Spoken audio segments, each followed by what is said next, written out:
One day, the world was gripped by a catastrophe of a terrifying magnitude, leading it to its end. Terrible monsters who wanted to devour humanity escaped from oblivion and began to destroy everything around them. And if some creatures could somehow be killed by a well-coordinated group, others inspired such horror that any attempts ended in failure, turning into a mountain of corpses. And some monsters were so powerful that they burned out souls with just one glance at their enemy.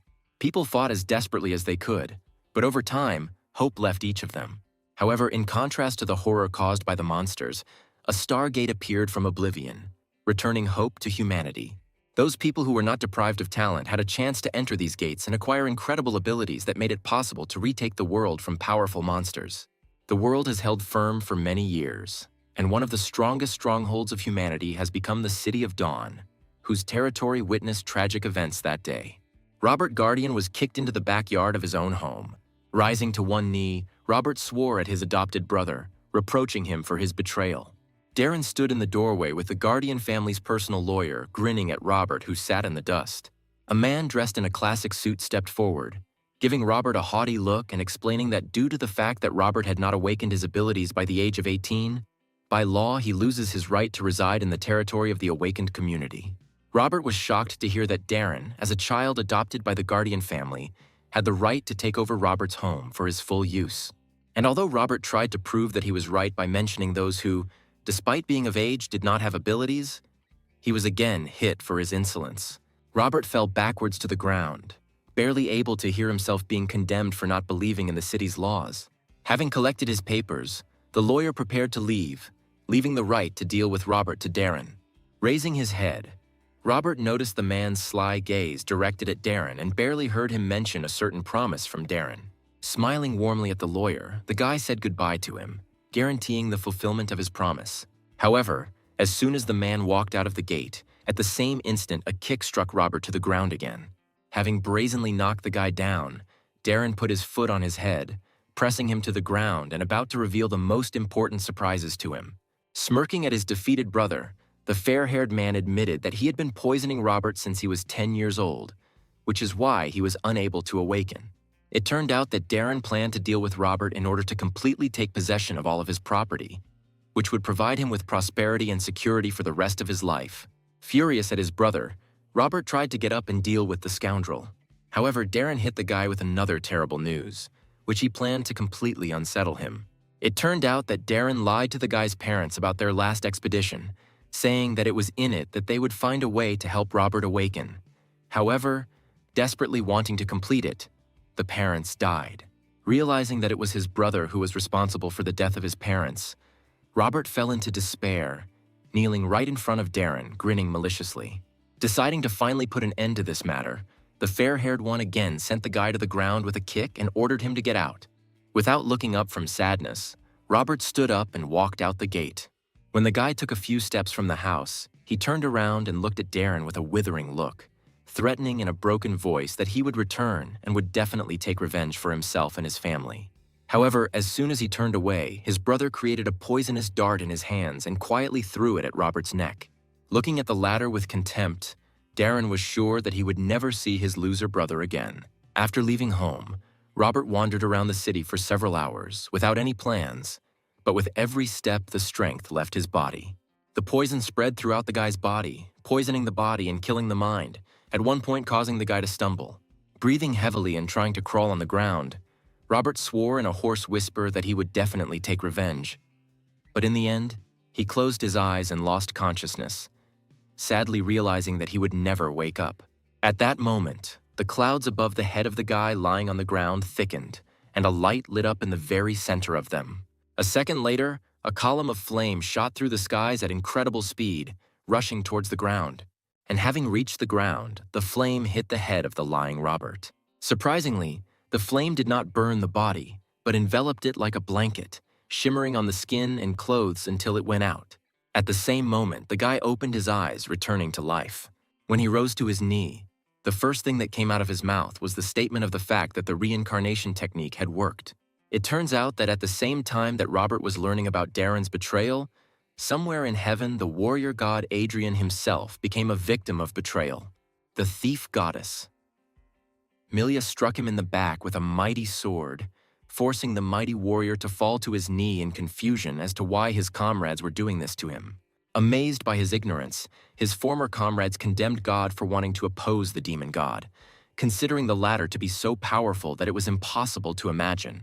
In anger at the disbelief of his comrades, shouting that they had forgotten their own oath to protect humanity, Hadrian grabbed the blade sticking out of his chest with his hand. The power of his anger was so great that with one sharp movement, Hadrian broke the blade into pieces amid his own cries about the greed and selfishness of the other gods. In shock, they all froze, looking at the unshakable will of the one who had just been accused of ignorance. Turning around, Hadrian scorched his former friends with a burning gaze, full of rage and condemnation. If they had not been stunned, they might have been able to finish off the god warrior, but Hadrian, taking advantage of their confusion, created a rune circle on the ground beneath him, embodying the legendary reincarnation technique. Hadrian's soul, having left the body of the great god, turned out to be that same pillar of flame that pierced the heavens and struck the body of poor Robert. Standing on both legs, Hadrian analyzed the situation and realized one very unpleasant fact about the new body. Taking advantage of the god warrior's experience, Hadrian quickly realized that his new body was poisoned to the point that every organ was irreversibly damaged. Stunned that his mighty spirit had been transferred into such a weak body, Hadrian began to study Robert's memories to understand what to do next. Images of all the tragic events that happened to Robert and, in particular, the fact of betrayal by his own brother surfaced in his head. Hadrian realized that his soul chose this particular body precisely because of the similarity of the tragic circumstances of death. Realizing that Robert's will before his death was incredibly strong, Hadrian, feeling respect, vowed to fulfill this will at all costs. And as soon as he said this, Robert's soul appeared before his eyes in a golden flame, which, having learned that his last wish was in good hands, melted into thin air. And although Hadrian made such a strong promise, he understood that due to the poison, Robert's body was too weak. But the great Hadrian would not have been a great god warrior in his past life if he had been afraid to take risks when there were almost no chances. Having climbed into his own memories, Hadrian began to look for what could help him cleanse his body and restore its former divine power.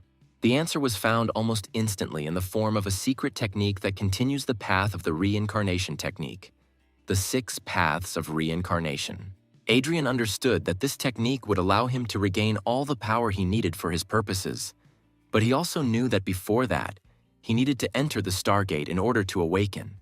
Gathering his strength, Hadrian went straight to the Stargate, wanting to become stronger as soon as possible. It did not take him long to reach his goal and reach the gate, since the view to it opened from any street in the city. Approaching the territory where the gate stood, Hadrian thought about where he was and exhaled calmly, deciding that his former comrades would never find him in a new body. Before visiting the gate, the former god had to register, and therefore he went straight to the counter, expressing his desire to undergo the awakening to the man standing behind it. The man, however, addressing Hadrian by the name Roberta, made a dissatisfied face and scornfully indignant, saying that he had already tried to awaken twice this month. However, having heard everything that was said, Hadrian looked at the man with an angry look and demanded to repeat it, only looking into his eyes.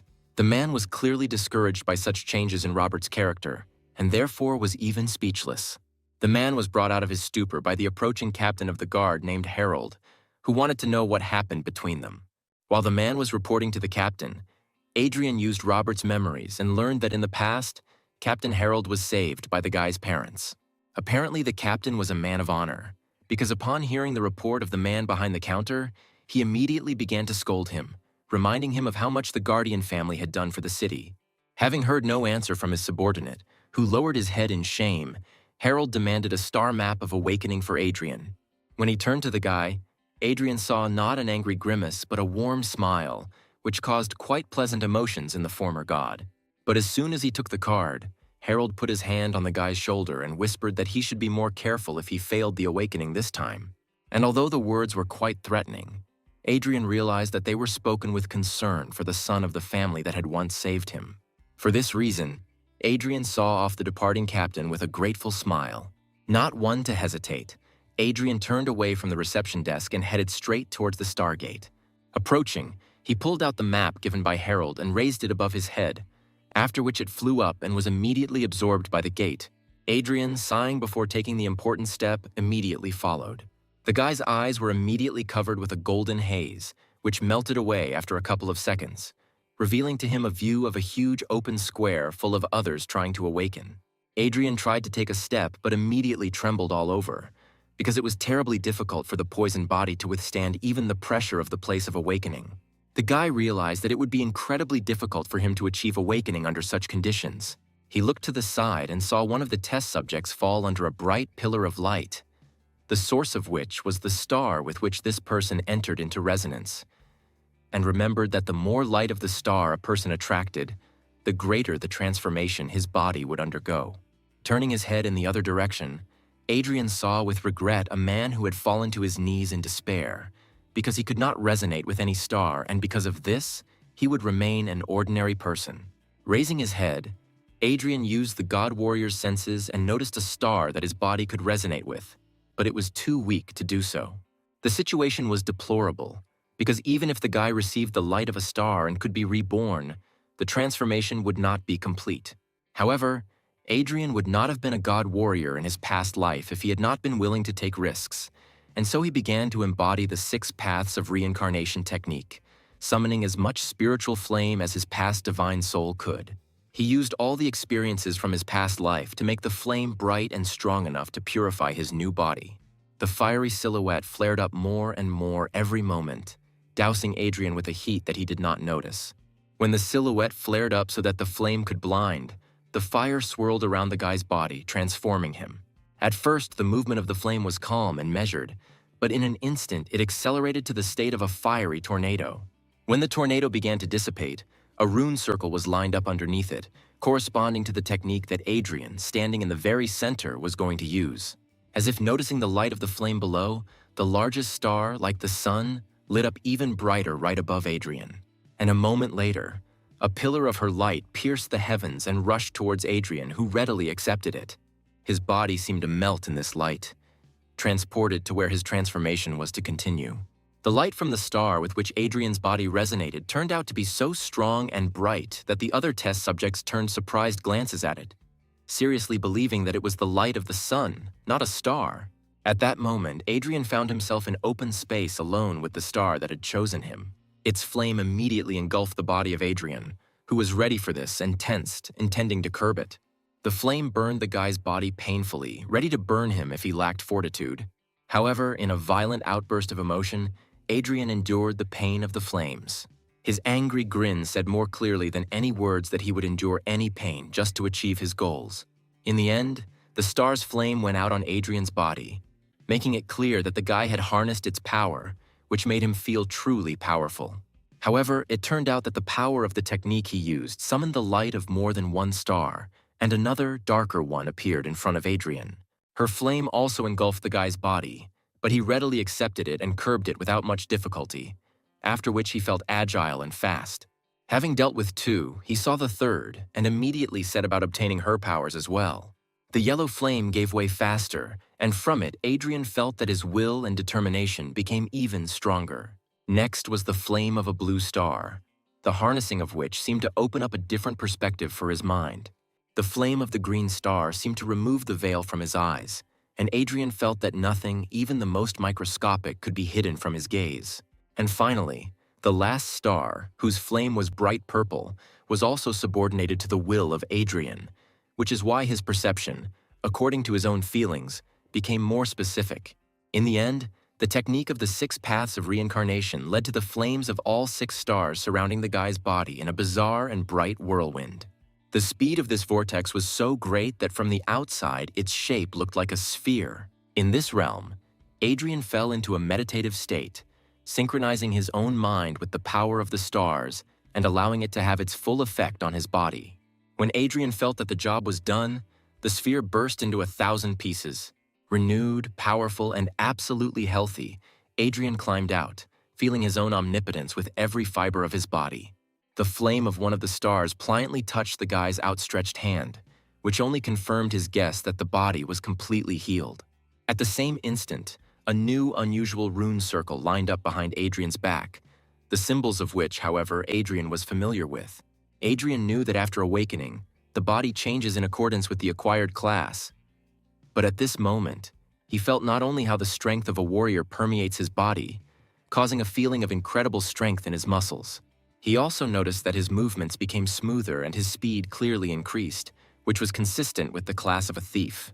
In addition, he was aware of everything around him and himself much more clearly and distinctly, which is why he concluded that the magician's insight was now open to him. In addition, his vision became so piercing that he could notice even the smallest vibrations in the air near him, which made him realize that his vision began to correspond to the vision of an experienced archer.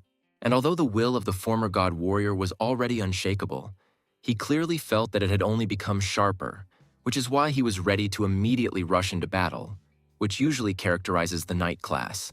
Having finally decided that this was all, Adrian was quite surprised that his perception had changed greatly, and therefore realized that even the qualities of the last summoner class were now available to him.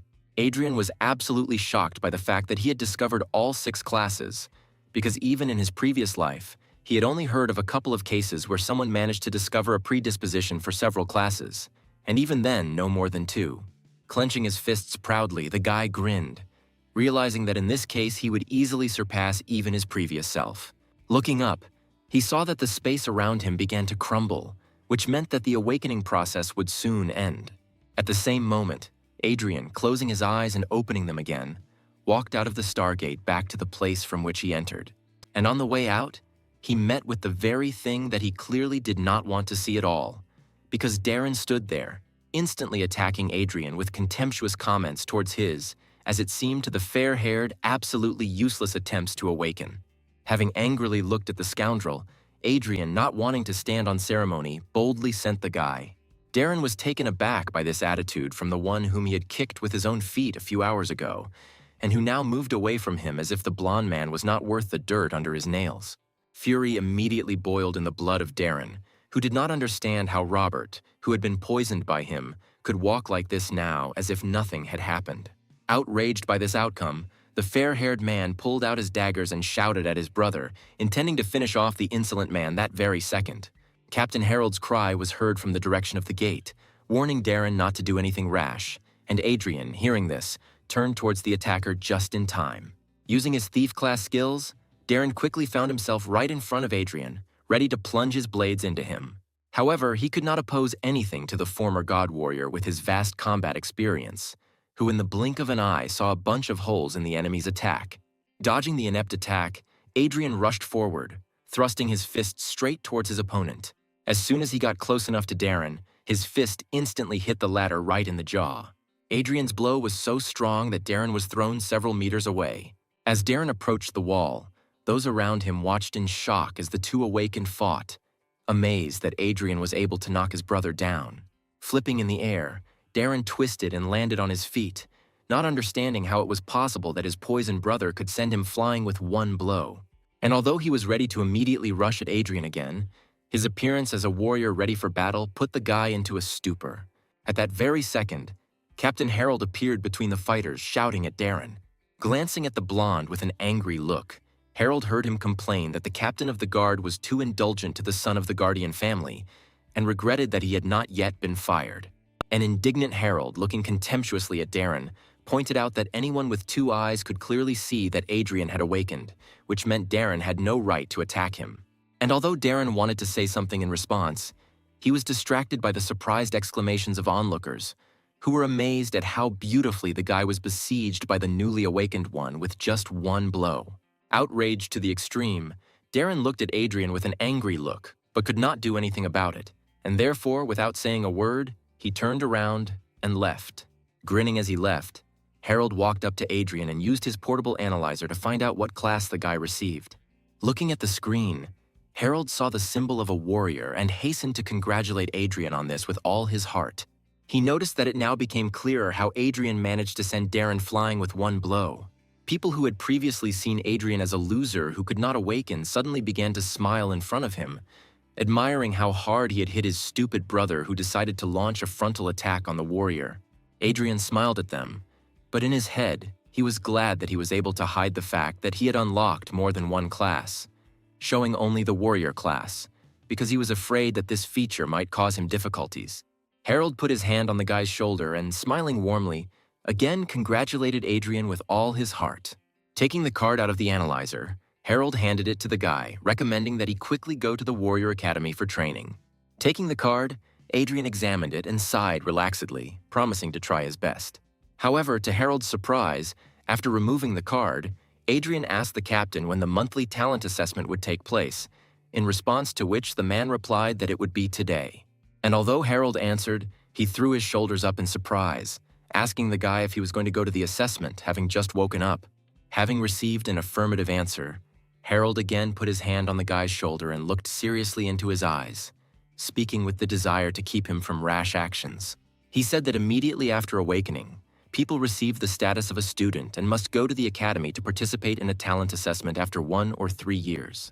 Usually only after training, an awakened person can get the only chance in their entire life to receive a talent that accompanies the class. Harold cautioned that such a chance is truly the only one, and if you make a mistake during the test, the talent may turn out to be bad and ruin the person's entire subsequent life. Adrian, to the captain's surprise, only smiled relaxedly, convincing the man that everything would be fine, and he was absolutely confident in his plan. Turning to the side, Adrian said goodbye to the captain and headed straight to the trucks that would take him to the test site. And although he thought that Darren had left, he, looking from the shadows, looked at the guy with a frown, thinking that his decision to go to the assessment immediately after waking up seemed incredibly arrogant to him. Turning his head, Adrian noticed the scoundrel, and therefore thought that he should keep an eye on him, because Darren probably would not give up trying to kill his brother. Outside the city, there are a really large number of monsters, and although individually they are afraid of the light of the Stargate, gathering in huge hordes, the monsters cast aside their fear, rushing to attack a peaceful human settlement. And although the Awakened Ones oppose the monsters in large detachments, not a single foray is complete without losses. The soul of everyone who fought for humanity against monsters gains immortality under the light of the stars, and their tombstones emit huge amounts of stellar energy, distorting space and forming a special dimension known as the Land of Gifts of Starlight. It is there that each newly awakened one takes part in the talent assessment to continue the glory of the ancestors and to receive the accompanying talent from the predecessors. While on his way to the territory where the talent assessment was being organized, Adrian used the magician's insight to easily read a fairly thick book telling about the upcoming test for Adrian. He read that around the city there are mainly undead, which means it is these monsters that need to be targeted when preparing. Adrian recalled that in his past life, without any support from his elders, he was able to obtain the accompanying talent of the gold rank only through his own work. He read that 1 in 10,000 people receives the gold rank, and the majority, in turn, receives the lowest rank of white. An interesting piece of information for Adrian was the fact that only 1 in a million can achieve an epic rank talent, which is what he was aiming for.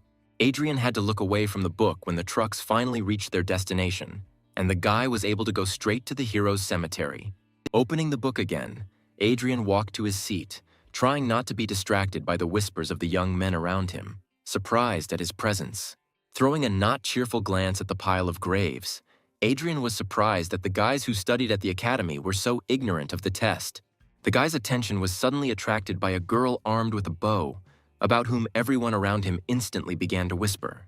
Hearing that her name was Rebecca and that she awakened at only 11 years old, Adrian looked at her appraisingly and was not at all surprised to see that her aura was no stronger than usual, although the concentration of her soul was quite dense.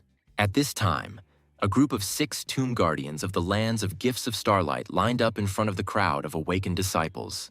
Especially notable among them were the stocky warrior and the long-haired archer. The warrior called his comrade and whispered congratulations to him that his guild of archers would soon be replenished in the form of such a gifted warrior as Rebecca.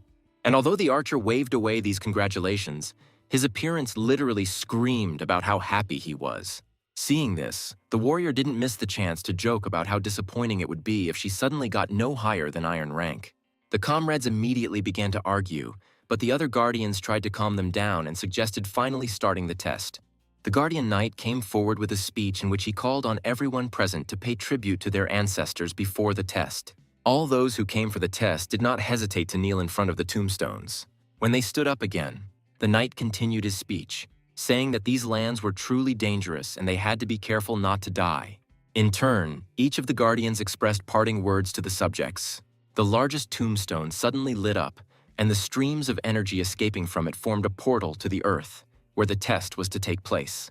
Having parted, the Guardians opened the passage to the portal for the students, where they all, including Adrian, moved.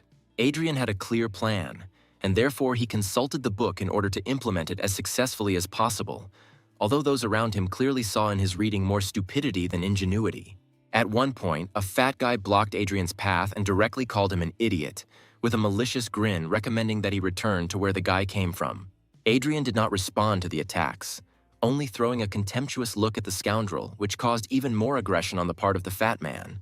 Finally taking a step to the side, Adrian walked around the guy, advising him to take better care of himself.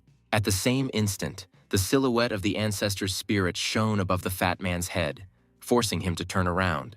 It turned out that the guy accidentally stepped right into the territory of one of the evaluator spirits, beginning his test of the spirit. A whole horde of spiders with malicious ghostly faces suddenly appeared in front of the guy, the very sight of which made the fat man scream in fear. The guy began to wave his arms chaotically, trying to protect himself from the terrible monsters. However, a moment later he was already lying on the floor, defeated. A white ring sparkled above his head, symbolizing that the arrogant guy had received a lower-ranking talent. Adrian slowly moved along the lands of testing, passing by each of the spirits of his ancestors, knowing that the most difficult and therefore valuable tests were in the very depths. The guy was not distracted by the students screaming with joy, whose fortitude allowed them to receive bronze and iron talents. Around him there were sounds of battles and tests of fortitude, where someone achieved success and someone tragically lost, thereby ruining their entire lives. Adrian, in turn, did not pay any attention to the events around him, consulting the book and building his route to the most distant lands. On the way, he was called out by the same girl who caused a big commotion when she arrived for the test. She tried to warn Adrian that further down the road the tests would be much worse and therefore more dangerous, for which Adrian thanked her and himself warned that external forces would not help her pass the assessment. Not understanding what the guy was talking about, Rebecca looked back at the mechanical guards walking next to her, surprised that some student could so easily recognize that they were not real. And when she turned back to the guy, he had already left. Looking at the book again, Adrian began to think out loud, wondering why he had not yet met the silver-ranked warrior who should have been here, judging by the map. At the same instant, a beam of spiritual flame rushed towards Adrian, forcing the latter to dodge. In front of the guy stood the spirit of a warrior, looking puzzled, because he probably did not expect to see here just a student who, judging by his first impression, had not even been to the academy. Noticing that the spirit was confused, Adrian released his own spiritual energy, which took the form of a mighty warrior several times higher than the spirit of the appraiser, which greatly surprised the latter. Seeing this, the spirit instantly disappeared, not wanting to get involved with such power, which is why Adrian concluded that the energy of his soul would attract a lot of attention from the spirits of fallen heroes. And although, in addition to the faint glow of the stars, there was a smoking darkness swirling around, Adrian knew his surroundings perfectly thanks to the book, which indicated in the form of coordinates how to get to the desired ancestor spirit. After checking it, the guy turned his head and, using the grave of the disappeared spirit as a guide, moved to the right in search of more powerful spirits. As soon as he was again in the vicinity of the star tombstones, the two spirits instantly incarnated and their spiritual light rushed towards Adrian. The guy dodged and turned to face two puzzled spirits, who, seeing how bright the energy of his spirit was, turned to each other.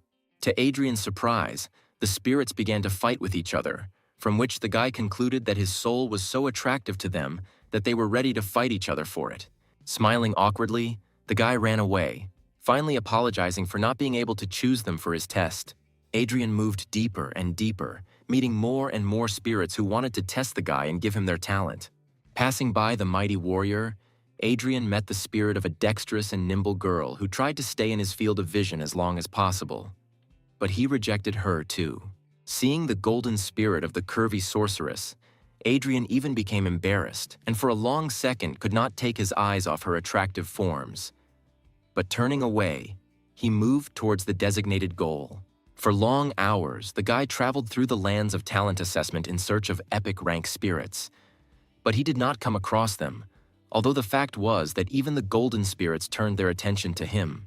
Passing by one of the trees, Adrian heard the sound of battle and, deciding to briefly take a break from the monotonous search, went towards the sound to see what was making it. Coming out into an open clearing in the middle of the forest, the guy saw the golden light of the test in which Rebecca, whom he knew, fought, trying to find her talent. And although Adrian warned her, the picture that opened to him made it clear to him that the girl did not listen to the warnings, because even she did not understand why the spirit of her ancestor was attacking her so fiercely. In anger, the golden archer attacked the girl with a hail of arrows, not wanting to give her his talent. Landing into the ground, the golden arrows were engulfed in turquoise flames from tip to fletching until they finally changed. The arrows turned into monsters, which immediately rushed at the girl, covered by doll guards. The girl decided that the ancestor was seriously going to kill her descendant, although she really could not understand how she had angered the golden spirit. Expecting that she would have to fight only with spirit, Rebecca was taken aback when she saw monsters that were strong enough that a simple student could not cope with. Not wanting to give up, the girl, with well-aimed shots, destroyed every monster that rushed forward to bite her to death. Even if she couldn't defend herself from blows from behind, the puppet guards boldly covered her, throwing themselves under the jaws of the creatures so that the mistress would remain unharmed. Looking up from the corpse of one of the monsters, the girl saw the furious grin of her ancestor, already pointing a new arrow in her direction and shouting that Rebecca was not worthy. Another arrow flew out at incredible speed towards the girl, ready to pierce her body, but Rebecca was not going to, and therefore jumped away from the trajectory of the shot. In turn, the arrow, right in flight, turned into another monster, whose jaws were ready to immediately gnaw its throat. With a well-aimed shot that was so fast that it was difficult for the eye to notice, the girl dealt with the creature and, exhaling heavily, began talking about how her grandfather had always called her the most talented in their family. Looking up in despair, she saw that one of her mechanical guards had been almost completely destroyed.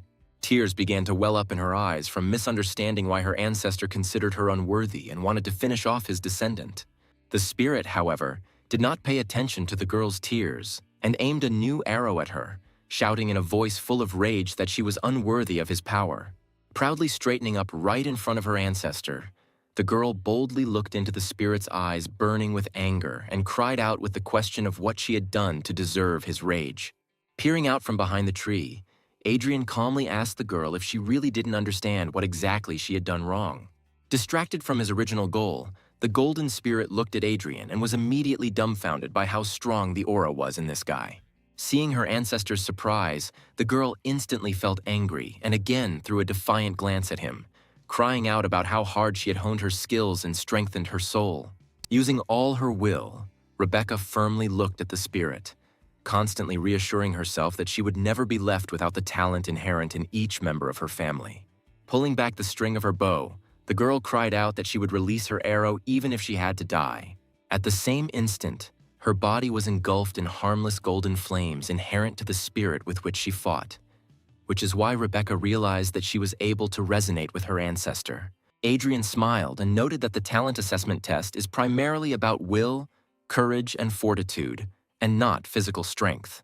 The guy said that it was the mechanical guards who protected the girl during the battle that became an indicator of her fear of battle, which is why the ancestor shouted about her unworthiness.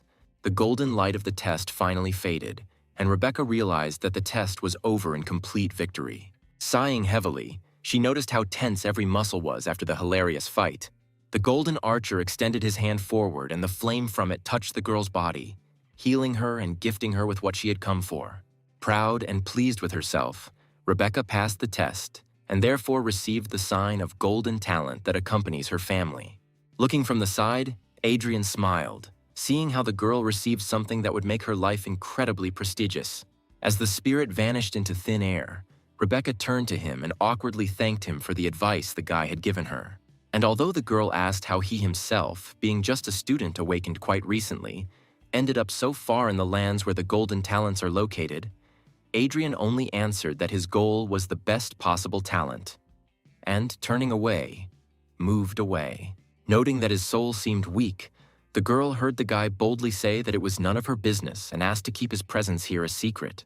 Seeing that the guy walked away from the lands of the gold ranks further into the depths, the girl was quite taken aback, realizing that his goal was even higher. In the end, Adrian reached his goal, in the form of a huge tombstone, connected by a monstrous golden chain. Smiling contentedly, The guy noticed that he was on the right track since he saw something so colossal in front of him. The moment Adrian took another step, his body tensed from the terrifying force of pressure, indicating how difficult the test awaited the guy, since it was difficult for him to even be here. The huge, monstrous dog looked to be of advanced rank, and therefore, according to Adrian, he was an incredible number of times stronger than the guy himself. However, the guy was not at all afraid, but on the contrary, he was delighted, realizing that it was here that the concentration of spiritual energy was so great that he could absorb as much of it as he wanted, gaining strength. Crouching in the lotus position, the guy began to free his spirit to interact with the infinite and powerful energy surrounding him. Clasping his hands, he concentrated all his strength in them, which is why the energy that permeated the air began to be embodied and formed into a sphere in smooth threads. At the same time, behind Adrian's back, a runic circle of bright blue color appeared right out of nowhere, which helped the guy absorb the flows surrounding him. In the end, he stood up and straightened up, and the flows of energy dissipated, because Adrian had already absorbed the maximum amount for the status of a student. As a result of these manipulations, the guy could feel that his strength increased 6 times, which means he could safely withstand the pressure of the place surrounding him. Raising his gaze, he boldly looked at the monstrous dog protecting the tombstone. As soon as he stepped closer, Adrian came into the field of view of the hellhound, which is why it, which had previously been lying peacefully, rose to all fours and growled menacingly. A huge beast, whose jaws could tear apart an entire crowd with one bite, stood in front of Adrian, ready to destroy anyone who dared to appear for a test of epic rank. However, Adrian, who was a former god warrior, was not at all afraid of the terrifying sight and boldly stepped forward. In an instant, the monster pushed off with all 4 paws and rushed at the guy, intending to tear him apart. But Adrian himself was not going to die so easily. The rune circle that appeared behind him served as a much-needed acceleration for Adrian, and he, using such a useful skill, rushed into battle. His speed was so incredible that the hellish dog, grinning angrily at the enemy, was completely unable to keep up with the warrior flashing like lightning. Dodging another blow, Adrian grinned maliciously, calling the hound just a puppy, unable to provide worthy resistance. At that same second, the dog let out a monstrous roar so loud that Adrian had to group himself to protect himself from it. In a mindless rage, the dog again rushed straight at the guy, ready to finish him off for his insolence. And although his jaws were almost closed on Adrian's body, he only grinned maliciously and did not move from his place. And as soon as they closed, Adrian penetrated through the upper jaw of the dog's mouth, as if passing through a dense wall of fog that did not cause any harm. Adrian stood over the hound's jaw, contentedly noting that a real hound was undead and would not react in any way to provocation, unlike this dog who flew into a rage. With one flick of his finger, the confident Adrian destroyed the dog's form, breaking it into hundreds of pieces. Having landed, the guy proudly straightened his clothes and looked at the stairs, which the mighty beast so zealously defended. Adrian had a view of the incredibly majestic-looking gate through which he had to pass. As soon as he came closer, the gate swung open with a loud buzz in front of the brave warrior who had come to show what he was capable of. And although confidence flashed in his eyes, Adrian was a little worried about what was happening now and what was about to happen any minute. Looking straight ahead, the guy took a deep breath and proudly stepped forward, like a worthy warrior who had earned the right to gain strength. Although these gates were called hellish, behind them Adrian saw a rather calming landscape in the form of a waterfall and lake, surrounded by rocks and ancient trees. But the guy didn't have time to admire the beauty, because at the same moment he stepped closer, a pillar of burning flame headed towards him with incredible speed, forcing him to dodge. Turning in the direction from which the flames came out, Adrian only managed to notice how a blade burning with fire was approaching his face. Only having time to notice the blade, Adrian did not even cover his eyes when it stopped a centimeter from the face of the one who dared to come for the epic talent. A heroic spirit of epic rank hovered in the air in front of the guy, raising his blade and looking at the newcomer in surprise, who turned out to be just a student. Bravely looking straight into the warrior's eyes, Adrian asked him not to hold back, arguing that he had gotten here not through luck, but out of a desire to see what epic rank could do. The stunned spirit warrior looked at the disciple with the amazed look, not understanding how a simple disciple could dare to go so far just to see what an epic rank could do. Smiling slyly, Adrian chose his words and asked the warrior to finally conduct a test, because he was going to show the spirit all the power he possessed.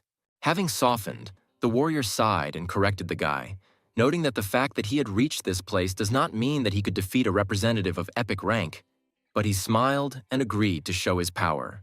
At the same instant, with one click of the warrior's fingers, the guy found himself in the arena, looking around in surprise. After analyzing the situation, he realized that his spiritual energy had quadrupled, surpassing the limitations imposed on being a disciple. It turned out that the warrior transferred not his body, but Adrian's mind and his own straight into the arena, and their bodies remained where they stood. At this time, the bodies of Adrian and the warrior's spirit were observed by 5 more spirits, whose energy shone with a bright light of epic rank. They were clearly pleased when they saw how, for the first time in a long time, someone came to their lands for a talent of epic rank, although they were surprised that the person who came turned out to be a completely undistinguished student. One of the spirits was clearly angry that the warrior spirit was the first to get to Adrian, because after defeating the Hellhound, he himself was going to test the student. At this time, Adrian, already armed with a sword, was warming up, wondering out loud that the epic rank turned out to be so strong that, just by desire, he transported the guy straight to the world of dreams. The warrior standing in front of Adrian swung his blade and threw it to the side so that it got stuck in the stone. Straightening his arms, he invited Adrian to attack, ready to fight on equal terms, because the spirit itself compared its strength with the strength of the guy. Smirking, Adrian noted that his opponent was acting somewhat arrogantly, thinking that he could defeat a guy without a sword on equal terms. A moment later, the guy rushed into battle, using all his fighting skills and past life experience to leave his opponent no chance. And although the spirit fought desperately, he understood that even with a sword in his hands, it would be incredibly difficult for him to defend himself, let alone unarmed resistance. The man tried his best, but Adrian was incredibly fast and attacked as actively as he could. In the end, the spirit warrior was unable to dodge the final attack, and the guy put the blade to his neck. The warrior was sincerely amazed at how strong this disciple turned out to be, so boldly performing in front of a spirit of epic rank despite the fact that he had become awakened only recently. Smiling kindly at the amazed spirit, the guy invited him to give it his all and show him what the epic rank is really capable of. Concentrating on the upcoming fair fight, the man extended his hand and pulled his blade into it, which burst out of the stone. Smiling at the upcoming battle, both warriors rushed at each other, wanting to cross swords and find out which of the two was stronger. The swords of both warriors clashed, striking sparks in a stunning dance of battle.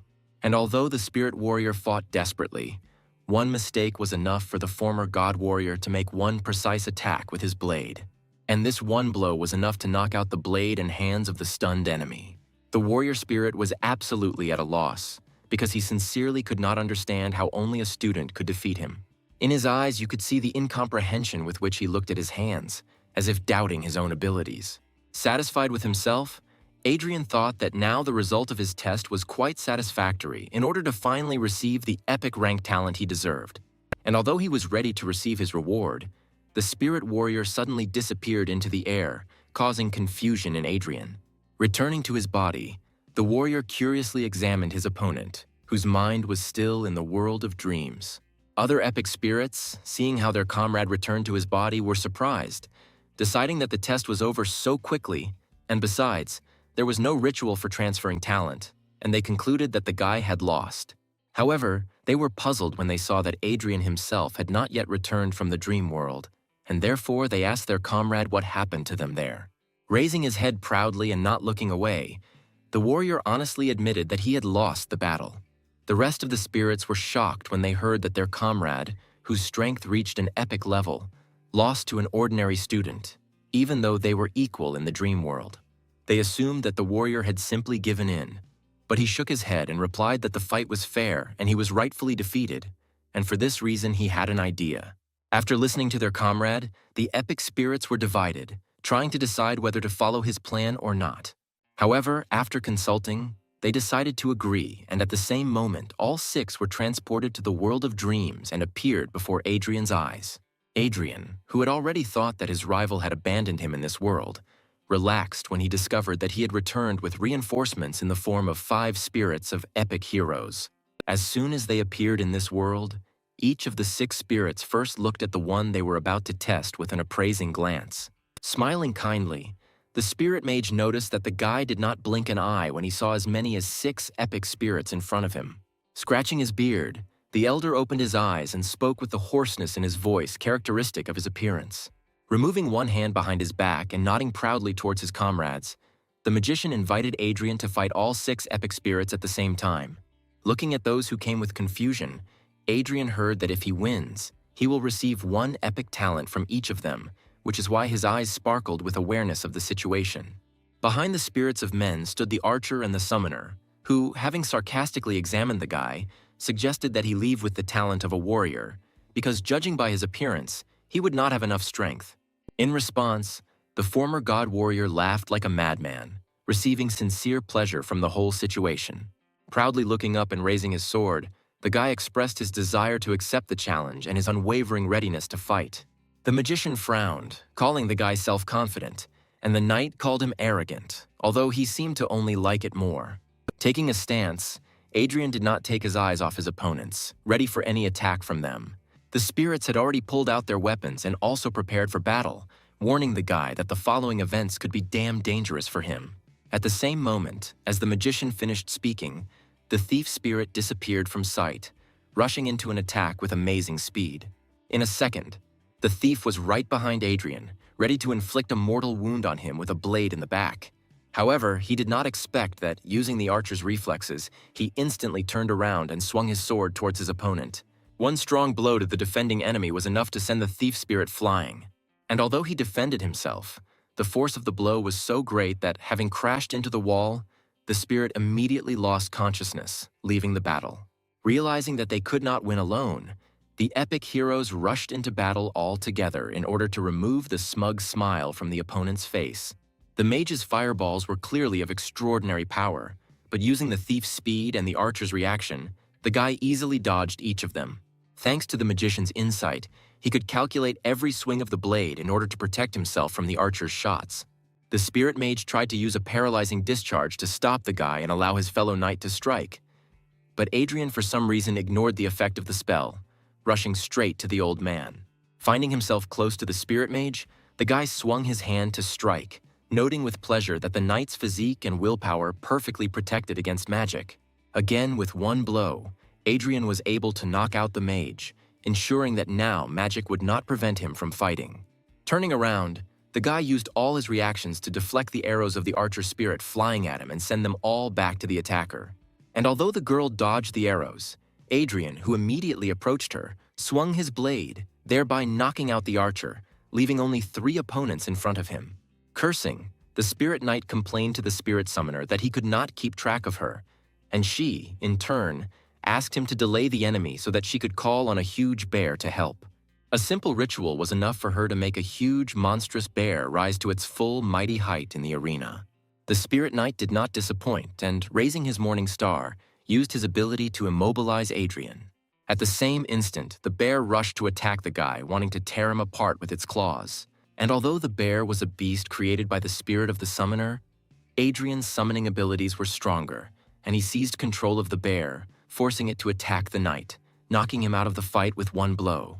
Adrian, who instantly found himself next to the girl, smiled slyly at the girl before striking. Like the others, Adrian dealt with the girl with one blow, knocking her out.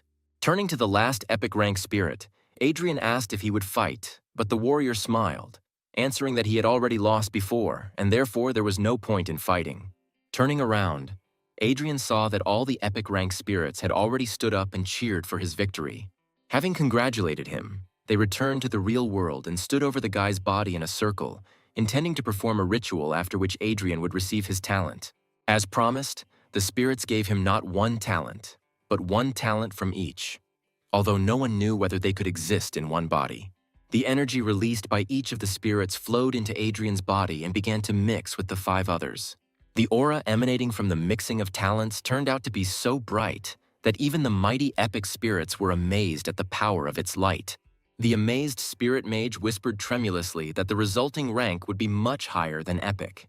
Concentrating the energy of the spirits within himself, Adrian strained greatly, trying to keep it inside himself and realizing that the last stage of merging was much more difficult.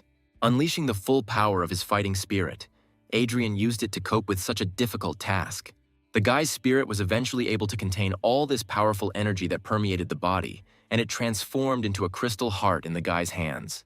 In receiving this new power, Adrian sensibly assessed it, thinking about the scale of talent level so well known to everyone. Knowing that getting a gold rank was incredibly difficult and an epic rank was almost impossible, no one would have thought that there could be a talent level higher than epic. The heart transformed back into streams of energy of incredible power, which were instantly absorbed into the body of Adrian, who instantly realized that his new talent turned out to be mythical. In the guy's mind, an understanding of the new talent arose and, in particular, why the energy of the spirits took on the shape of a heart, because this new talent was called the Heart of the Brave and could increase the hero's power 10 times. Opening his eyes, Adrian saw that the epic spirits were enveloped in a warm light, and their faces expressed satisfaction and pride, because they not only saw a talent whose power is higher than the epic, but they themselves endowed them with a worthy warrior. Smiling at the heroes disappearing in this light, Adrian relaxed peacefully, proud that he was able not only to fulfill his goal, but to achieve something even better. Turning to the exit from the lands of epic rank, the guy stopped for the last time to leave an offering to the disappeared spirits, in the form of the book that helped him get here, as well as a bottle of delicious sake stored in advance, promising them that he would definitely protect the City of Dawn from any misfortunes. At this time, a proud Rebecca returned from the lands of testing, illuminated by the symbol and light of the gold rank, which greatly pleased the guardian archer, who instantly called her a true genius. Turning her head away, the girl embarrassedly babbled that she received her talent only thanks to the help of her dear mentor, and she was not a genius at all. The archer guardian, proud of the girl, did not agree with her, saying that the gold rank appears once every 10 years, and at the same time looking sarcastically at the warrior guardian, none of whose students received a rank higher than silver. Outraged by this gesture, the guardian warrior protested that the guardian archer's students could only rely on luck, without deserving the high talents they received.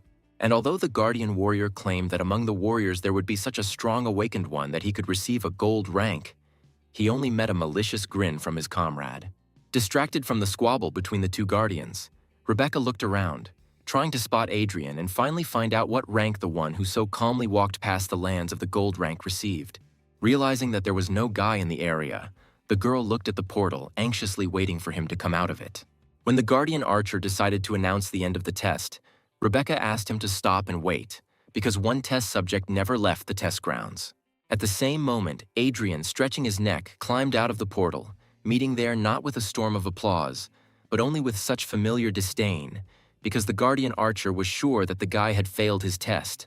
Rebecca, blushing at the sight of the guy, did not hear her mentor's sarcastic comments, remembering only, not without a shadow of embarrassment, that the name of her new acquaintance was Adrian. Glancing to the side, the guy immediately saw the fat man who had crossed his path at the very beginning of the test and who was right now mocking Adrian, thinking that he was hiding from the test, afraid of failing it. Not paying attention to the sarcastic comments, the guardian warrior took a step towards the guy, asking with a smile what rank one of his ward warriors received. Smiling, Adrian relaxed for a second, which is why the aura of his talent shone faintly, covering the entire body of the awakened one. And although the hero received a mythical rank, everyone around saw what he wanted to show them, namely the aura and symbol of the gold rank shining on the guy's body. Everyone around seemed to have broken loose, heatedly discussing and amazed at the fact that this time 2 participants received the gold rank, although even one was an incredible rarity. Smiling contentedly, Adrian noted, not without pleasure, that he was incredibly lucky that his new talent allowed him to flaunt the rank that the hero himself wanted. Quietly resting his hands on his hips, the guy, not deigning even a glance to the arrogant scoundrels mocking him, told them out loud that they should not mock others, but try to become stronger themselves, which greatly embarrassed the dumbfounded fat man.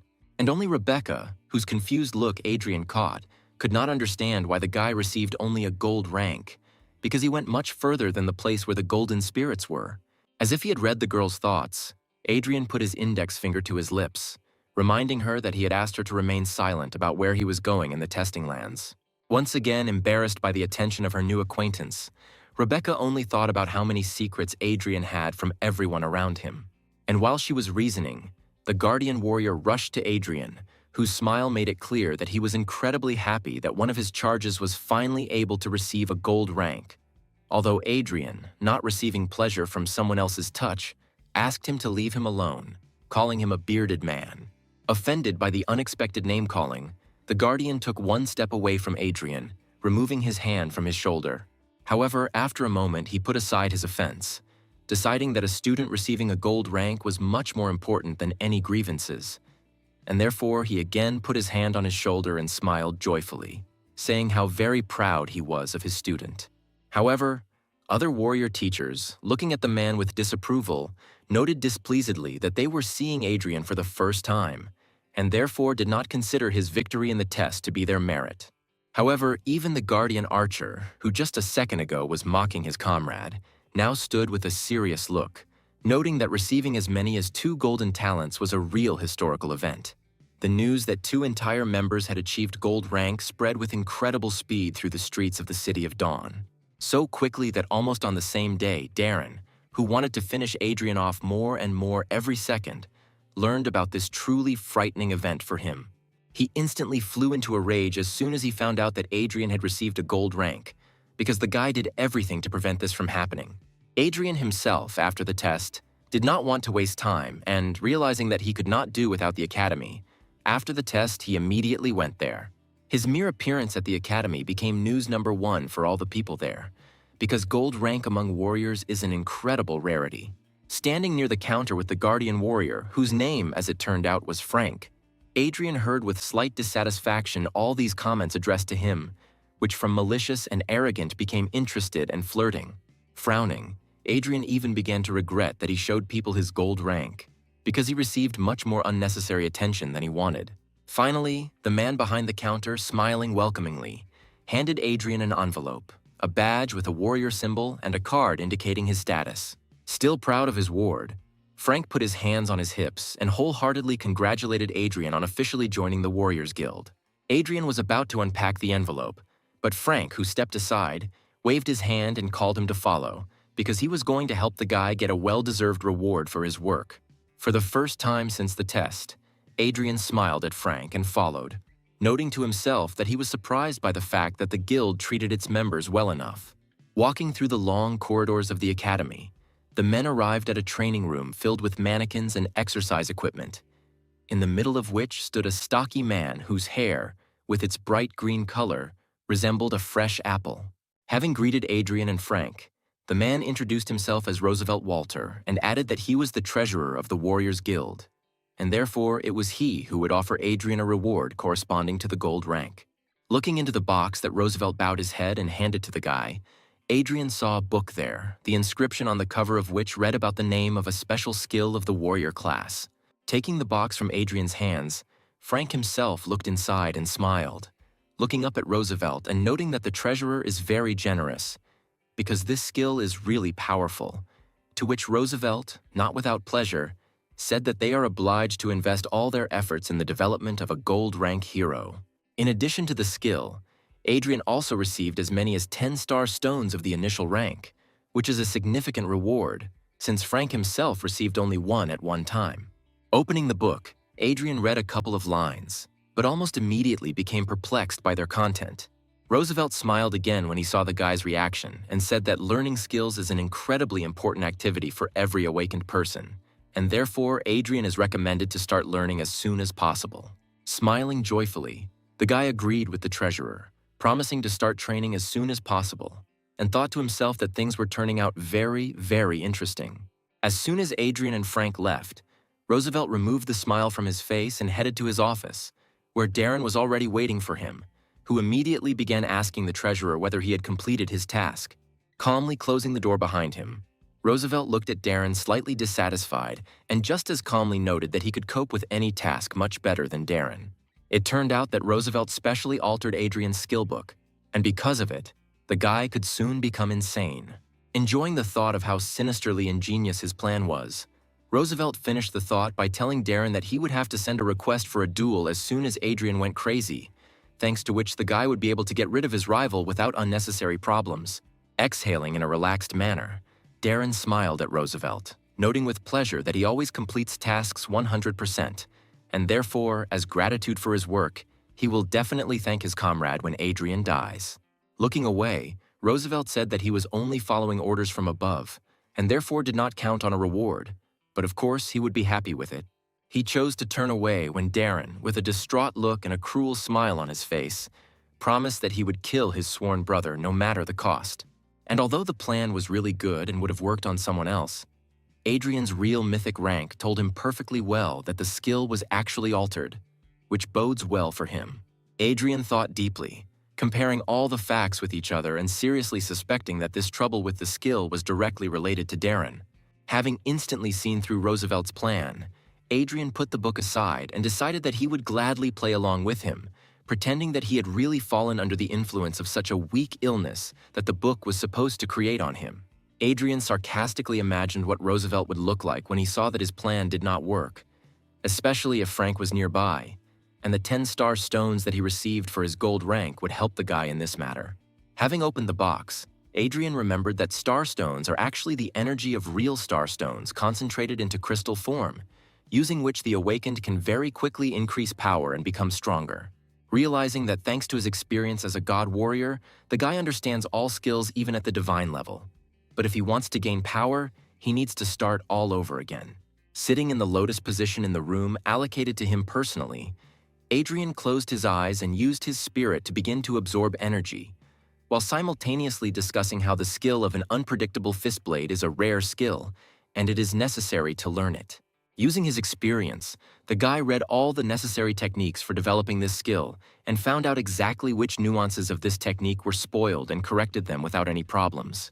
In persistent meditation, the boy concentrated on studying, hoping only that 10-star stones would be enough to help him master the skill. As soon as Adrian concentrated and closed his eyes, his spirit burst out of his body and caught the stone in a weak whirlwind of blue flame. And as soon as he started, his hand burned with pain, which almost brought the guy out of concentration. The flame enveloped the fist, changing color and forming a blade. But Adrian felt it as if someone was scraping his bones. The guy tried his best to restrain himself and not unclench his fist so that the skill would finally take hold. But, alas, he could not resist, and his palm unclenched, and the flame began to gradually go out. Despite the fact that the guy received the power of all 6 skills, and his talent was more powerful than even epic, he realized that he had underestimated such a powerful skill, and therefore would not be able to master it in one attempt, because during this one time the skin of his hand turned red and shriveled from fire. Realizing that it would take at least 1 year for an ordinary person, Adrian grinned, knowing that with his strength there was no way he would allow himself to hesitate, and therefore would definitely master the skill as soon as possible. Concentrating again, Adrian used the power of his spirit to once again cause his hand to become covered in bright pink flames, which now took on a much more distinct blade shape. Exhaling in satisfaction with his own work, the guy stood up and with one movement made the sword fly from the wall straight into his own hand. Forcing his energy to again form the shape of a blade around his hand, the guy hit the wall with such force with one swing of his sword that a rather wide crack appeared along it. Looking at this crack and easily moving the blade, the guy noted, not without pleasure, that the skill was indeed very strong, and therefore the time and stones spent on studying it were clearly worth it. Relaxing his hand, the guy withdrew the energy and remembered that even when he moves to the next rank, his skill level will increase in the same way. As soon as he left the training room, Darren immediately appeared in full growth before his eyes, whose predatory gaze said more clearly than any words that he would not leave without blood today. Looking slyly at his brother, Darren took out a special document and without much fear walked towards Adrian, challenging him to a duel to find out who would become the heir to the Guardian family.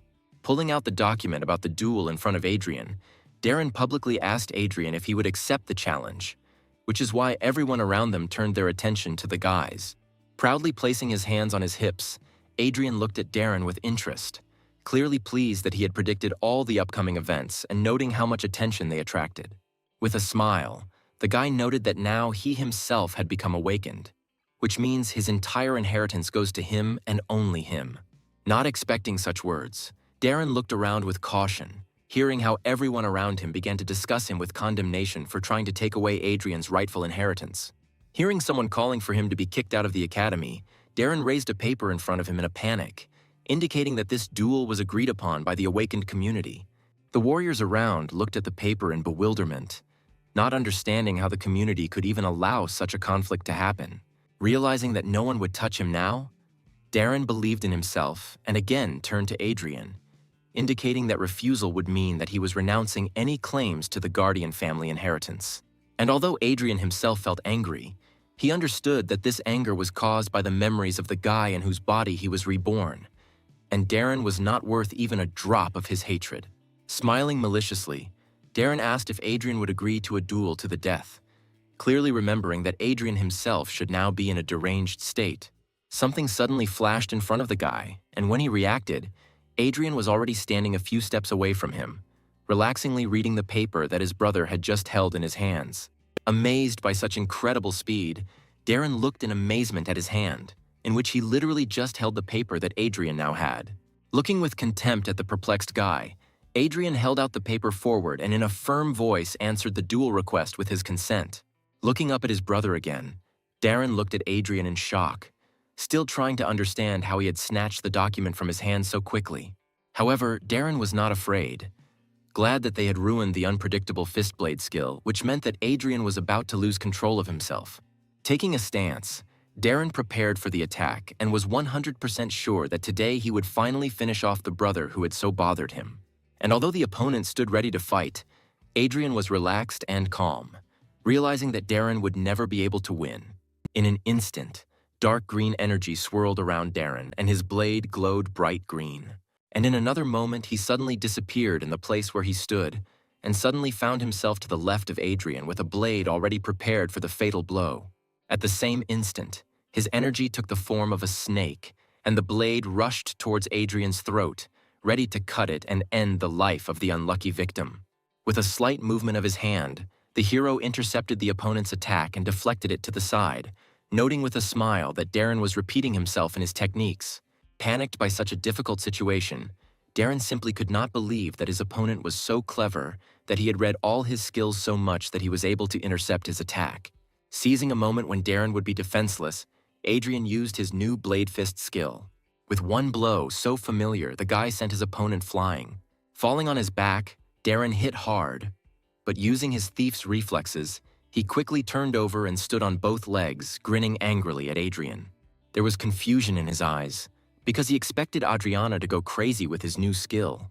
Smiling relaxed, Adrian received compliments and words of encouragement from other warriors, shouting at him to show the thieves what they were capable of. But another thief standing nearby noted that Darren was trash and asked not to compare the Thieves Guild with him. Frank stood nearby, contentedly watching the progress of the battle and noting every movement, saying out loud that he was very proud of the new gold rank of the Warriors Guild, because Adrian had learned such a difficult skill so quickly. Leaping forward, Adrian again used his blade fist skill, intending to hit Darren even harder. His blow again fell on the body of his opponent, who, even blocking the attack, flew away from such a powerful force. Clearly enjoying beating the scoundrel, Adrian noticed that his opponent was very tenacious and stood on his own 2 feet even after such strong blows. Straightening up, the guy pulled back the collar of his cape with the hand that hurt the least, showing a golden protective vest that helped him withstand blows, naturally not leaving the enemy without a sarcastic comment about his weakness. Nevertheless, the opinions of others about the fact of wearing protection by Darren were divided, because someone decided that it was dishonest, and someone noted that protection is not prohibited by the rules. The desperation for the result was evident in Darren's eyes as he shouted that he would make Adrian finally die. Rushing forward again, he prepared his blade for another attack. His energy now took the form of 2 snakes, ready to bite the enemy's throat, and Darren himself, using his skills to the fullest, was approaching the enemy.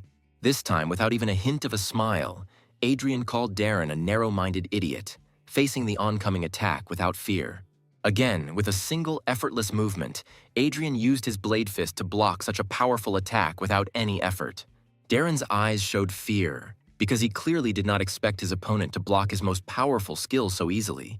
Looking at the enemy with contempt, the guy noted with pleasure that he was only playing along with Darren, who thought that his armor would provide him with good protection. With these words, Adrian used the blade fist on his other hand, which he directed directly towards the enemy's face. Darren, who did not have time to block the attack, was forced to feel the full power of such a powerful skill. In turn, Adrian, realizing that the enemy had lost the opportunity to defend himself, attacked him with several blows from the blade fist. In the end, with another powerful blow, the guy sent Darren flying again. The guy tried to group himself, but this time he simply didn't have enough strength to get up, and so he fell heavily to the floor. Raising his gaze, the beaten Darren looked at his enemy in bewilderment, not understanding why nothing was happening to him. Throwing a contemptuous look at his opponent, Adrian said that he knew everything about his vile plan to drive him crazy, which shocked Darren. Knowing that their duel was to be to the death, Adrian crouched over the weakened Darren and said that he would spare him, but only on one condition. Lost from excitement and panic, Darren heard that his opponent was demanding to tell the whole truth about who was behind all the intrigues over the Guardian family, as well as what happened to Adrian's parents. Having lost all hope, Darren clenched his jaw forcefully, which made the sound of something bursting. Adrian rushed a step back, stunned to realize that there was poison in the guy's mouth, and he chose to die rather than answer the guy's questions. With one last malicious glance at Adrian, Darren told him that he would never know what happened to his parents, and also that he was unable to cope with those who intended to end the life of the Guardian clan. Stunned, Adrian silently listened as Darren said his last words, saturated with malice and contempt. Having said his last word, Darren suddenly rolled his eyes and leaned back, and his chest stopped rising in time with his breathing, making it clear that from now on Adrian's sworn brother was dead. Adrian felt incredible contempt for his opponent, but also a certain amount of respect, because he was ready to die for his goals. Turning away from the deceased with regret, the guy thought that those who were behind all this apparently had great power in this city. And although he understood that Darren's death would bring even more troubles upon him, excitement and a desire to find out just how strong his enemies flared up in him. Realizing that he still only occupied a weak F rank in the guild, Adrian headed out of the hall, deciding to quickly return to training, but not noticing how someone was hiding around the corner who was watching the progress of the battle with great curiosity. Sometime later, Adrian, being in an apartment on the outskirts, was training with starstones. Sitting in the lotus position and holding the starstone between his palms, the guy reunited with his spirit for the best possible training.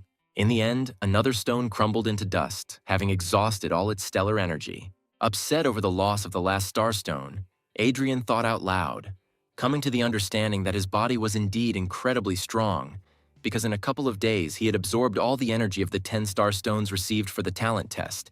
Clenching and unclenching his fist, the guy noted with pleasure that in just a couple of days he increased his energy level from 105 to 246 units, which is a truly outstanding result. Looking at the dust left over from the used starstone, Adrian estimated that one such stone contained approximately 10 units of spiritual value. However, in fact, this was only a theory and extremely erroneous, because the average awakened person can absorb only a smaller part of the energy that is stored in the stone. For such an awakened person, a result of 10% of the total energy of the stone is quite good. If a gifted person can use 30% or more of energy, then he can be safely considered gifted. However, without expecting it, Adrian managed to absorb as much as 70% of the stone's energy, which was a truly impressive result. Absolutely pleased with himself, the guy remembered that in his previous life he achieved only 40% of the results, which means his current body is indeed several times more powerful. Having warmed up after a long process of absorption, Adrian noted with regret that on the outskirts of the city, he received much less energy from the stars than he could have, being at the very gates. His gaze became aggressive as he remembered how he tried to reclaim the Guardian family estate, which was rightfully his.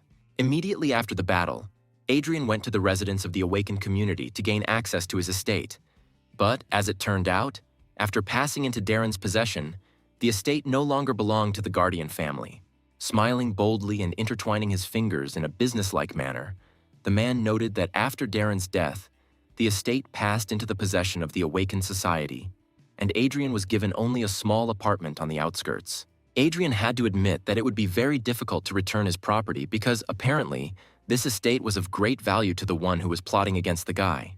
Hanging his head sadly, Adrian also admitted that, unfortunately, he could not in any way resist someone significant, because his rank in the guild was only initial.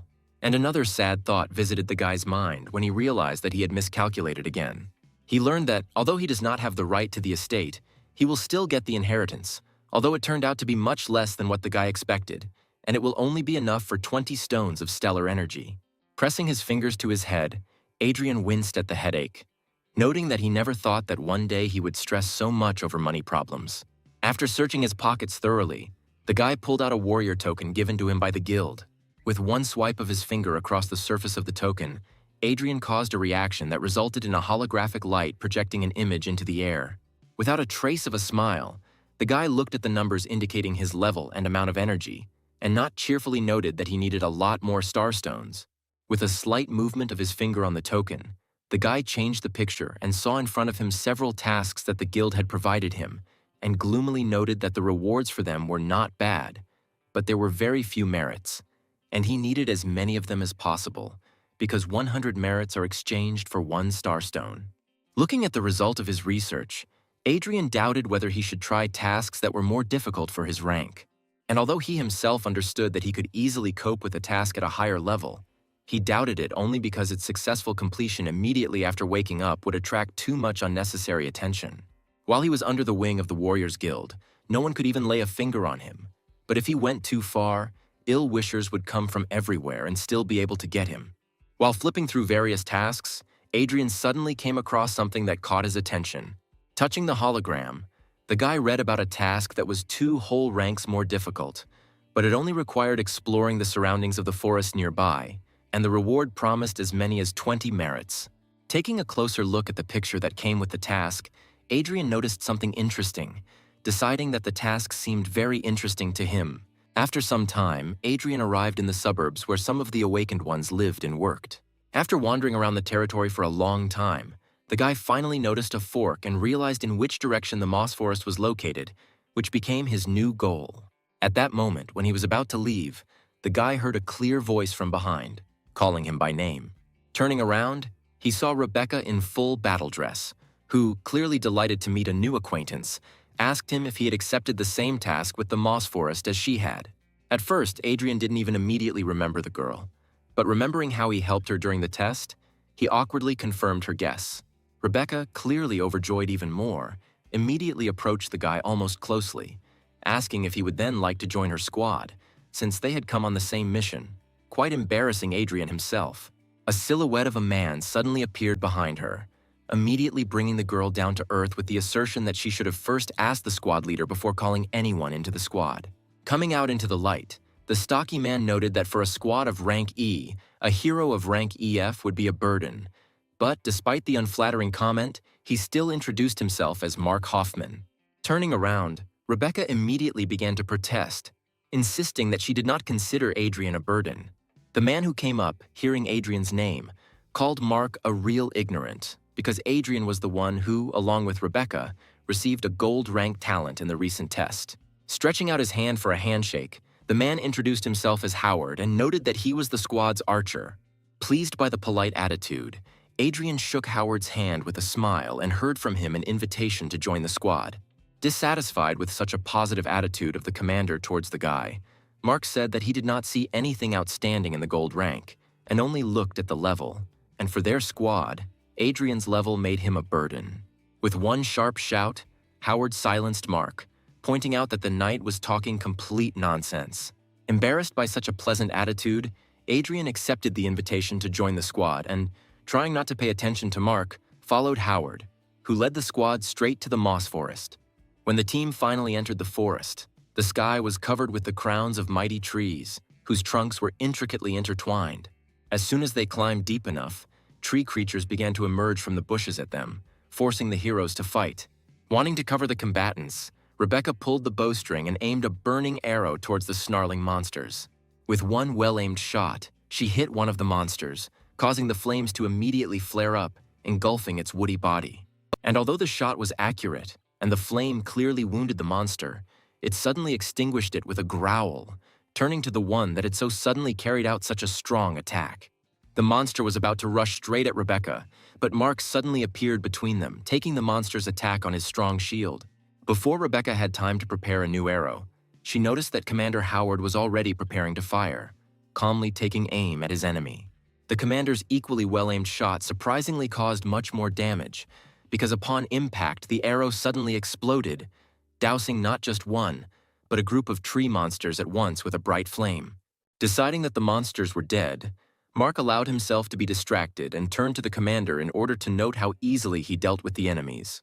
Thinking that it was time for another impudent comment, Mark turned to Adrian and once again noted that this task was too difficult for some F rank, which greatly offended Rebecca, who was standing nearby.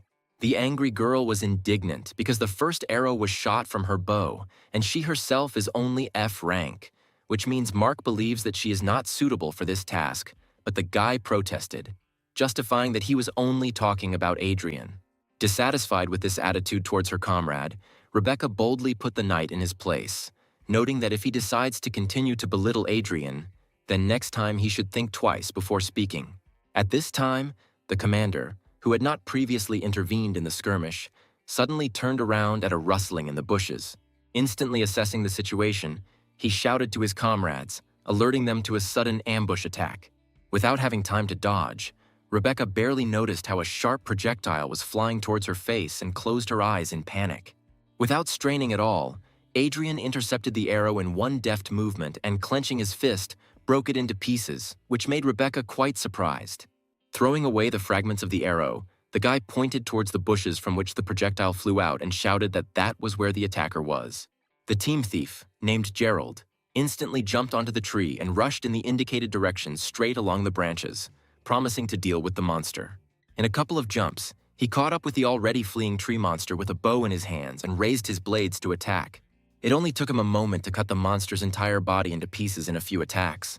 The guy had already returned, landing springily in the clearing where the team was, and Rebecca at that time looked embarrassed at Adrian, who was following the thief's movements. The blushing girl looked away in embarrassment, thanking the guy for saving her, to which he smiled warmly, noting that they were one team. Clearly angry, Mark, in a fit of jealousy towards the lovely archer, thought to himself that Adrian was surprisingly successful in finding opportunities to woo the girl. Having quietly glanced at the knight, Adrian looked away with a sigh, deciding not to pay attention to him and thinking about everything that was happening to the forest. But there was clearly something wrong with him, and the guy felt it too clearly. Adrian knew very well that the Stargate was by no means the only powerful spiritual force in this world, and that it was balanced by powerful dark energy. He knew that the stronger the starlight, the greater the vibrations of darkness, which awaken in living beings all the most terrible and terrible things, turning them into monsters. And although the guy understood that because of this there were more and more monsters in this forest, he was not interested in this at all, but in the fact that for this reason, among other things, more treasures were appearing in the forest. Distracted from his reasoning, the guy turned his head and saw the commander take out a certain device with an antenna, clearly checking something. After checking all the data, the man took out another device and installed it at the root of one of the trees, proudly telling the team that the last beacon had been installed, which means their task of exploring the forest had been completed perfectly. Realizing that they would now go back to the camp, Adrian even smiled, deciding to secretly return here later alone in order to fulfill his goals. However, Mark spoke up, surprising the others by noting that he considered it inappropriate to return to camp now. The guy reasonably noted that for a regular E-rank task, they would receive too little to divide the reward among everyone, and therefore he suggested moving a little deeper into the forest to find something more worthwhile. And although the commander was clearly not too pleased with such an initiative on the part of the daring knight, he was forced to agree, realizing that his argument was very weighty. In response to the question about objections, all team members, including a satisfied Mark, answered in unison that they did not dare disobey the commander. Obviously forgetting about Rebecca's warnings, Mark again allowed himself a caustic comment towards Adrian's rank, suggesting that he leave the group because further on the task would become even more difficult for his level. In response, Adrian gave him a contemptuous look, and a smile appeared on his face, because the guy understood that this arrogant knight would continue to try to find a reason to get rid of him. Rebecca, who had not yet calmed down after the recent skirmish, again began to defend Adrian to Mark, claiming that his gold rank clearly proved his strength. However, now Commander Howard has also expressed his opinion, interrupting Rebecca with regret in his voice and making it clear that this forest is indeed considered a very dangerous territory, and also that he is worried about their safety, and therefore considers Adrian's continued presence on the team reckless. Not expecting this from the commander, Rebecca was clearly at a loss, trying to find at least some argument in defense of her comrade. But in her eyes, there was only confusion. And although she still didn't want to let Adrian leave the team, the guy himself suddenly said that he agreed with Howard and therefore wanted to leave the squad, although in fact, he just wanted to fulfill his own goals as quickly as possible. Feeling guilty for his decision, the commander approached Adrian and put his hand on his shoulder, asking for forgiveness for the fact that they were forced to part, and promising to share the reward for the task already completed for the guy. At this time, Mark, who was observing the situation, smiled contentedly because he had achieved his goal and now no one would stop him from winning the heart of the beautiful archer. As the team moved forward, Adrian frowned, feeling the dark aura getting stronger, and therefore worried that nothing would happen to his new comrades. There were 2 more members on the team, whose strength Adrian determined for sure, realizing that they were even stronger than Commander Howard, and therefore concluded that these were secret bodyguards whose main task was to protect Rebecca. And although he was abandoned, Adrian smiled contentedly, glad that he was finally left alone, which meant he could finally begin to complete his own tasks. With one deft leap, the guy jumped over the tree root that was blocking his path further into the forest. Having landed and looked around, he noticed that he felt a strong concentration of a dark aura, which was felt much more clearly here than on the outskirts. Thinking to himself that monsters are drawn to an aura that echoes their nature, Adrian suddenly caught movement above his head and turned around to see how a huge tree monster was falling towards him in order to finish him off. Using the archer's reflexes, Adrian easily noticed the attack and therefore was ready to parry it. With a slight movement of his hand, he used his blade fist skill to block the monster's attack. And a moment later, rushing forward, he hit the monster, aiming for the body and wanting to cut it in 2. However, although the blow was strong, it only left a large wound on the living tree, which greatly surprised Adrian himself. The monster swung again, wanting to finish off the intruder, and Adrian sadly thought that using as much as 70% of his strength, he could only wound the monster. With a quick jerk, the guy dodged a barrage of attacks intended to kill him, and agreed with the idea that this would also be enough if you knew well the one you were fighting. Standing firmly on both legs, Adrian snapped his fingers and used his magician abilities to immediately cause a small cloud of flame to fall on them. In one smooth movement, the guy pierced a bunch of flame right through with his blade fist, causing it to engulf his entire hand. And although the monster, having caught its breath, immediately rushed at the guy, he was ready to accept the attack and show something interesting. Rushing towards him, the guy slipped under the enemy's blow and slashed him across the body with a blade, causing the monster to immediately burst into flames. Looking at the smoldering body of the already dead monster, Adrian allowed himself to relax a little and smiled at his own understanding that using his own ingenuity and knowing the weaknesses of the enemy, you can cope with any monster. And although he won this battle, the joy quickly faded because Adrian realized that he had spent much more spiritual energy on this battle than he would have liked. Frowning, the guy sadly summarized that he should learn new skills as soon as possible, otherwise he won't go far. Suddenly, a sphere of his soul flew out of his smoldering body, full of energy, which Adrian immediately noticed. At the same instant, this sphere flew up to his mouth and Adrian, opening it, swallowed it, feeling how his whole body was again saturated with energy from it. Adrian straightened up again and smiled, glad that he had acquired such a useful talent, which allowed him to absorb the souls of defeated enemies, not only restoring the strength spent in battle, but also becoming even stronger. Approaching the ashes of the defeated enemy, Adrian noticed something unusual and knelt down next to the curious object. Having picked up a stone full of dark energy from the ground, Adrian noted, not without interest, that the further he moves into the forest, the more often he finds similar stones in the corpses of defeated monsters. Having examined the next stone from all sides, the guy remembered that he had read that such stones contain the energy of stars, although 10 times less than in star stones, and in addition to this energy, they are filled with a dark aura, which makes them dangerous for ordinary people. Smiling at the unexpected discovery, the guy thought that for any awakened person the stones would be absolutely useless. But for him, this is far from the case. Sitting in the lotus position, Adrian concentrated on the stone, and it soared in the air right above his palm, sparkling with the energy that overwhelmed him. Just in time, Adrian knew a special technique that made it possible to get rid of the dark aura inside the stone and cleanse the energy of the stars, which the guy himself could absorb, and therefore he, clenching his fist, broke the stone into small fragments. While he was busy purifying and absorbing energy, several more tree monsters lurked in the bushes not far from him. Naturally, the archer's reflexes helped the guy spot them, and therefore, having quickly finished his ritual, he even smiled, realizing that he would now receive even more stones he needed. Straightening up to his full height, he once again combined the blade fist technique and the magic flame, preparing to take on even multiple enemies at once. If he had looked around, he would have seen that the monsters had truly surrounded him and were about to feast on his flesh. But the guy was not going to give them such an opportunity. Overwhelmed by the thirst for a good fight, the guy himself rushed into the attack, showering his enemies with a flurry of fiery blows that left terrifying wounds on the tree monsters. Those who survived Adrian's attacks could no longer fight, but most were instantly covered in flames, devouring the monsters' wooden bodies in an instant. Hadrian felt unsurpassed, remembering those exciting times when, as a god warrior, he fought entire armies single-handedly. And the thought of this almost cost him his life, because in an instant he discovered that alien claws were a couple of centimeters from his face.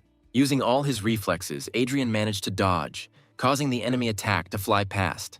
The flame around his hand went out, and in a couple of jumps, Adrian found himself at a relatively safe distance from the monsters, realizing that he had become too lost in the heat of battle. And although he dealt with them well, he did not escape the fact that there were more and more monsters. However, Adrian was not going to give up so easily to some tree monsters, and therefore he called upon the souls of the already fallen monsters in order to replenish his strength and rush into battle again. Having regained his energy, Adrian felt as if he had not been fighting for the last few minutes, but was relaxing and resting, and therefore was full of strength to continue the fight. Dodging the deadly attacks, the guy spun in a fiery whirlwind, burning more and more monsters, rushing towards him for their own death. After several minutes of fierce battle, Adrian was finally able to breathe, looking with a smile at the smoldering corpses surrounding him, from which dark stones poured out, which the guy picked up and cleaned with pleasure, intending to absorb them. Suddenly, the archer's reflexes began to work again, drawing the guy's attention to the unnatural phenomenon. Turning around, he saw how the corpses of defeated enemies suddenly soared into the air and flew somewhere into the thicket of the forest. Frowning, Adrian voiced out loud the thought that everything that was happening in this forest seemed stranger and stranger to him. Looking around, the guy listened to the rustling of branches and leaves around, expecting that something was about to jump out at him again. However, without waiting for danger, the guy straightened up and looked at the tree closest to him, which seemed to be moving. At the same moment, as he noticed it, the branches of this tree with incredible speed began to close around him, as if wanting to squeeze him between themselves. Not wanting such a death for himself, the guy again used the blade fist skill to protect himself from a sudden attack. The window created with the help of the skill was just enough to dodge the attack, and therefore the branches only grabbed the stone next to which the guy was standing, grinding it into small pebbles. Jumping out of the tenacious grip, the guy noticed that the power of even an ordinary tree in this forest was simply amazing. And although just a few minutes ago Adrian had dealt with a whole group of tree creatures, now seeing the mighty living tree, he understood that he could not do anything to him, being just an F-rank warrior. Realizing the full extent of his own powerlessness in front of this terrifying creature, the guy admitted without a shadow of joy that he could only dodge so as not to be killed. Standing tall and ready to defend himself, Adrian used one of the techniques he had learned in his previous life to gain an advantage. The technology slowed down all the processes inside the guy's body, because of which the movements became almost indistinguishable to the eye, and therefore the guy now seemed like a statue, which could have been a great help if the tree was guided by movements. Deciding that due to the lack of eyes, trees record vibrations from movements when choosing the direction of attack, and therefore his plan worked perfectly. Being in a motionless state, Adrian only moved his eyes, trying to find a way out of the current difficult situation and at the same time reasoning that the forest had mutated too much due to dark energy. Realizing that only destroying the source of this dark energy could save the forest, the guy estimated the size of its territory and sighed sadly, realizing that the search would take a lot of time. At one point, the archer's reflexes helped the guy notice another sharp movement of the branches, which suddenly rushed straight towards him, which Adrian had not expected. However, believing in his plan, the guy remained motionless, and the branches flew past him, clearly aiming at something else. A loud sound of whipping blows rang out across the forest as branches rushed towards something humanoid, quickly running away from danger. The The small, arboreal humanoid ran away in panic from the branches of a mighty tree who wanted to tear him into pieces. Adrian looked in the direction where the sounds of destruction were coming from and peered at the small silhouette, cowering from the fear of death. Clutching his head, the baby tried to hide from such frightening branches, emitting plaintive sounds reminiscent of the crackling of bushes. Apparently, these sounds and the baby's trembling were clearly felt by the tree, and therefore the branches again rushed straight at him, wanting to tear him into small planks. An eerie crashing sound was heard throughout the entire forest, with which the branches struck their target in a sweeping manner. However, there was no small tree creature at the point of impact, because Adrian, having taken off from his place, reached him in one jump and, picking him up, carried him away from the terrible tree. The branches scoured the site of the impact, wanting to find the baby's body and devour it. But there was nothing there except ruined soil and stones. Opening his eyes, the tree baby looked up pitifully and terribly at the one who saved him. Using the technique again, Adrian slowed down his movements so as not to suddenly find himself again under attack from the branches, and the baby in his arms again crackled something in his tree language. Slowly lowering his gaze and making sure that the branches did not react to this, Adrian spoke quietly, noting that a large amount of stellar energy was felt in the baby, untouched by the dark aura, and then asked if he understood his savior. Smiling rather sweetly, the baby rattled affirmatively and nodded his head, making it clear that he understood everything perfectly. Smiling, Adrian noticed that the rescued creature was quite smart, because it not only understood his speech, but even thanked him for saving him. Deciding to take a risk, the guide directly asked if the kid knew where the source of the dark aura was in this forest, to which the creature actively nodded. Turning around, the baby pointed somewhere further into the thicket of the forest, clearly wanting to help his savior. Rejoicing at his unexpected ally, the guy was honestly surprised that this kid not only knew where the source of the aura was, but was also urging him on. Having looked around and realizing that the branches of the living tree were quite far away, the guy gathered his strength and rushed forward to where the tree crumb was pointing him. Somewhere in another part of the forest, several tree creatures were eagerly attacking a bulky shield protected by an unusual aura. Holding back the enemy's onslaught, Mark shouted to the commander about his readiness to maneuver. At the same instant, an arrow enveloped in the magician's flame flew towards him, which, flying past his shoulder, pierced one of the creatures and instantly exploded, without, however, touching the knight covered with a shield. However, one of the creatures suddenly jumped out of the column of flame without being wounded by it and rushed at the magician. And at the same instant, he was shot down right in flight by a well-aimed shot with a fiery arrow fired from the bow of Commander Gordon. Turning to the team, Mark noticed the commander's face, tense from the sudden danger, having just saved the life of an ally. Having relaxed, the knight approached Rebecca, who had been closely following the progress of the battle all this time, and told her to remember how to properly deal with such monsters, not forgetting to note that without the burden of Adrian, they were moving much faster. Frowning with displeasure and still angry that Adrian was kicked out on his initiative, Rebecca gave the guy a dissatisfied look, wondering how he could behave so arrogantly. And although she honestly tried to think about the enemies and the task, her thoughts returned to Adrian, and the girl confusedly thought that his powers were clearly much more powerful than he had shown in teamwork. Suddenly Gerald, looking somewhere toward the trees, called the commander, claiming that he felt that something was wrong. Turning to Howard, the thief pointed to the battlefield, where there were absolutely no bodies of killed monsters left. With a slight but obvious trembling in his voice, the guy, alert, pointed out this fact to the commander. Noticing some movement out of the corner of his eye, Gerald suggested that the forest was absorbing the bodies of monsters, and when he looked up, he saw that the branches of the huge trees surrounding them seemed to come to life. Raising his head in surprise, the stunned Mark saw how some branches rushed towards him with extraordinary speed. In an instant, strong and thick branches entwined the body of the knight, who screamed pleas for help towards his commander. However, before anyone had time to react, the branches sharply compressed, squeezing the body of the daring knight, causing blood to splash out of his mouth, and Mark himself let out an inhuman cry full of pain. Commander Howard was about to rush to the aid of his comrade, but realized that he was too late, and therefore took a step back, approaching his allies, his jaw clenched tensely. Clutching his bow tightly, he tried to understand what was happening around him as his team formed a protective circle. Casting a sad glance at the murdered Mark, Howard suddenly noticed how smaller branches entwined his body from head to toe. The knight's body changed, his skin turned gray and his eyeballs turned black, and the corpse spoke in a hoarse voice, turning towards his former comrades, threatening them with death for invading the territory of dark forces. With pain in his eyes, Howard looked at what his comrade had become, regretting that he could not save him and summing up that the demonic tree had devoured Mark's soul and taken his body. Rebecca asked in a panic how it was possible for a rank E tree to be able to kill an awakened one of the same level so easily, but the demonic knight had already rushed to attack his former comrades. Realizing that it was no longer Mark in front of him, Commander Howard pulled his bow and aimed a burning arrow at the monster, intending to end his life this time forever. The arrow flew straight at the monster with incredible speed, ready to burn it to the ground. However, the monster, taking advantage of the wooden branches intertwined with him into one hole, managed to intercept the arrow and with a demonic smile laughed at the commander's pathetic attempt to finish off his former comrade.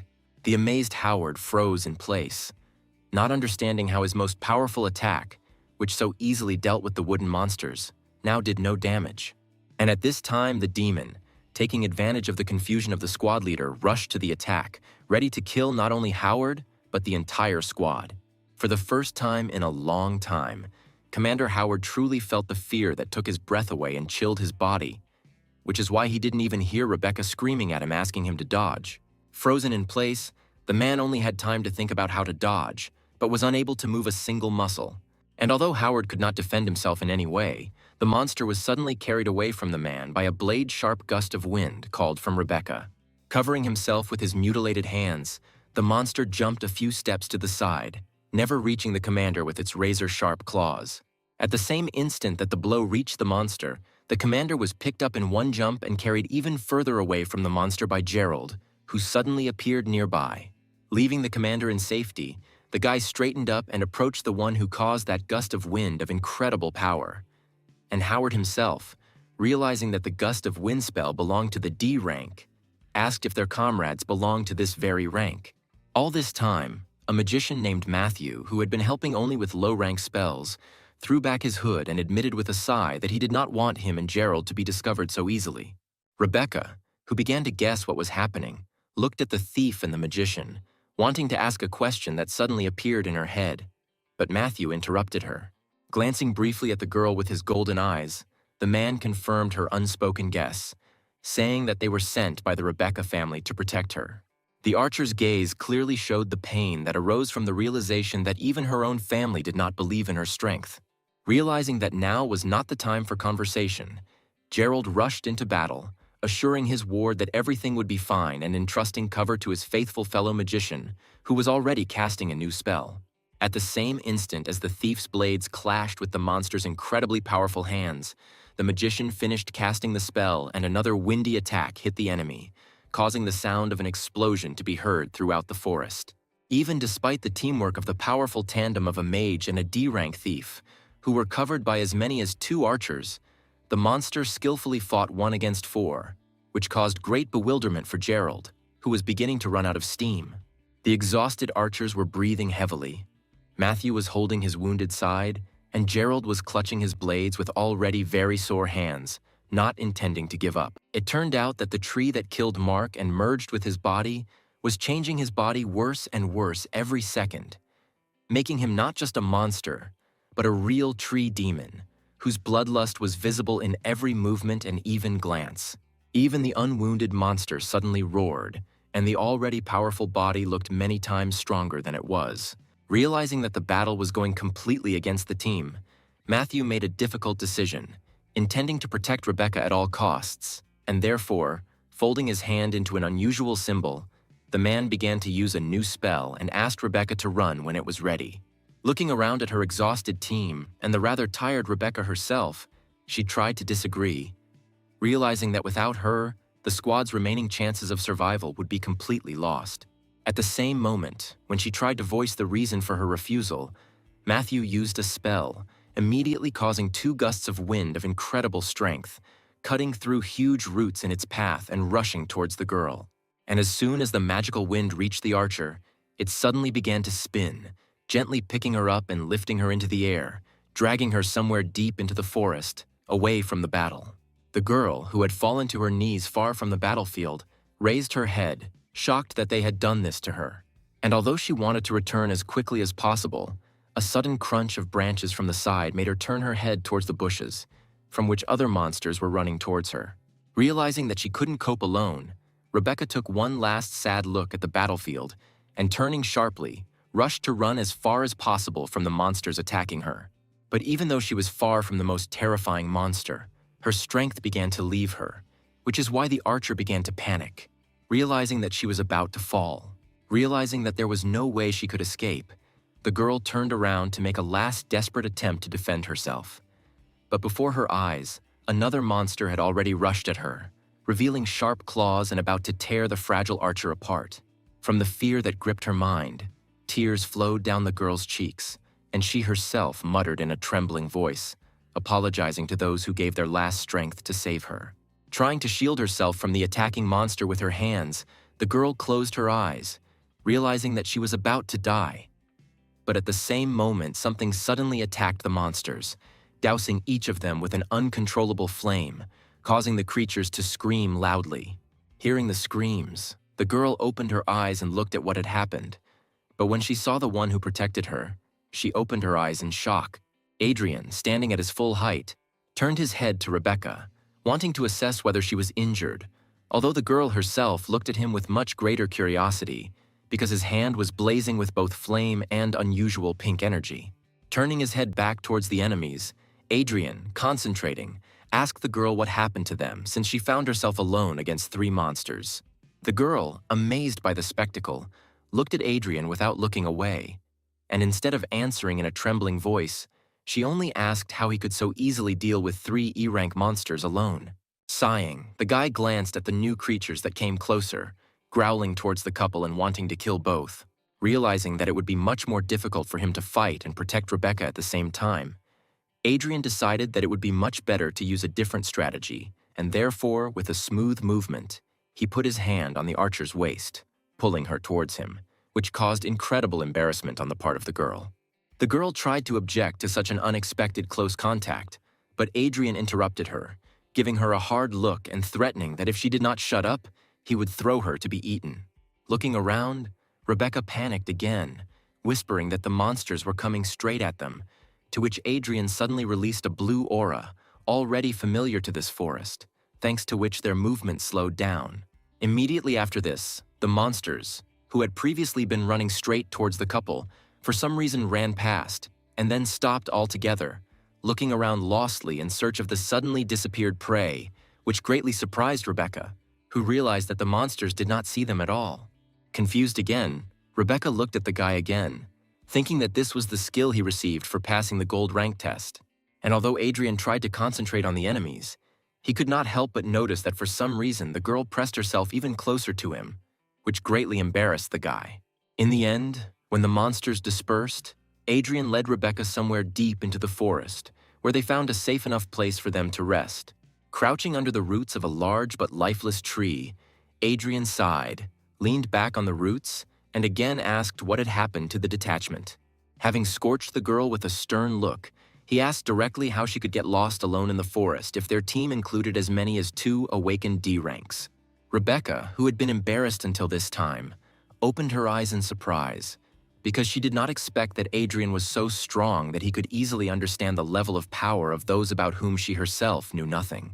Shaking her head and throwing out the embarrassment of the guy who saved her, the girl indignantly asked how he knew that their comrades were of higher rank. The guy, who did not give in to pressure, directly said that he had eyes, and he simply could not help but notice this fact. Without taking his stern look off Rebecca, the guy said that they weren't even particularly hiding, because even before the guy left, they boldly used their abilities, and the archer simply didn't notice.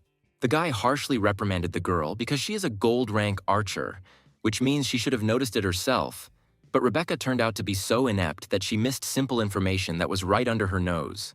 Hugging her knees and closing her eyes, the girl sobbed, in a trembling voice agreeing with the guy's words and confirming that she was weak, because if she were stronger, she would not be a burden to her comrades. Even seeing how upset the girl was, Adrian did not allow himself to show pity, and still looking sternly at her with his green eyes, the guy harshly noted that tears could not help the matter. But instead, it would be better if she finally said what happened. For a couple more seconds, the archer could not control her tears, and when she finally came to her senses a little, she spoke, telling Adrian about everything that had happened to them. Having listened to her to the end without interrupting, the guy nodded, thinking about everything he had heard and collecting his thoughts. After wiping her tears, the girl told Adrian that his slowing down skills were incredibly useful against these monsters, and therefore they should quickly go to the camp so that with his help, stronger comrades could save their squad. The guy looked up and looked at her as if she had said the most stupid thing in history, and then asked directly whether she seriously believed that the commander and the others would need help if they left for reinforcements. And although he said that even an awakened E rank could cope if he took the right approach to the matter, he was forced to admit to himself that an unprepared team with only 2 awakened D ranks was unlikely to survive a direct confrontation with the Black Tree. Rebecca sadly admitted that after the tree killed Mark and took over his body, even the well-coordinated tandem of 2 awakened D ranks was useless. In the end, having received all the necessary information, the guy put his hands on the ground and stood up, finally getting ready to get down to business. Turning to Rebecca, who was still sitting on the ground, Adrian called her behind him, asking her to take him to where the battle was so that they could provide support to the squad. At this time, on the battlefield, gusts of wind, swirling into a whirlwind, cut through the air around them.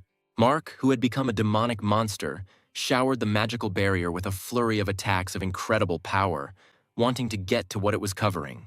The wounded Matthew, whose face was bruised, held his hand in front of him and firmly looked forward, supporting the spell with all his strength, because he understood that as he stood, the wind would weaken, because of which both the magician himself and his unconscious comrades would be instantly killed. At this time, Adrian, holding Rebecca in his arms, landed on a branch nearby and looked around the battlefield, where the demon was still attacking the vortex defense. Surrounded by an aura that slowed their movements, they looked around the battlefield, realizing that the situation was dire, and Rebecca decided to ask Adrian if he had some kind of plan. The girl was firmly convinced that Adrian would be able to deal with this monster, but the guy interrupted her and, throwing a sad look, confidently said that he couldn't handle it himself, but Rebecca could. Remembering how the last battle ended, the archer was surprised by Adrian's statement, because she even doubted that she could cope with simple tree monsters, let alone this demon. Looking sternly into her eyes again, the guy directly said that she should learn to use her gift received from the gold rank test as soon as possible.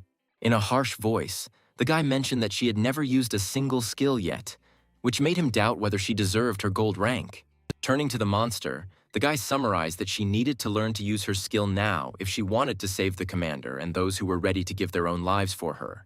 And although the girl received her skill on the same day as Adrian, she guiltily looked away and then looked at him again and asked him to teach her. Sighing, the guy softened his voice and said that she should use her heart and that it was there that she would find the answer to this question. Closing her eyes, the girl tried to concentrate, and after a couple of seconds, her eyes, from which a golden glow emanated, opened, and a golden mark lit up on her forehead.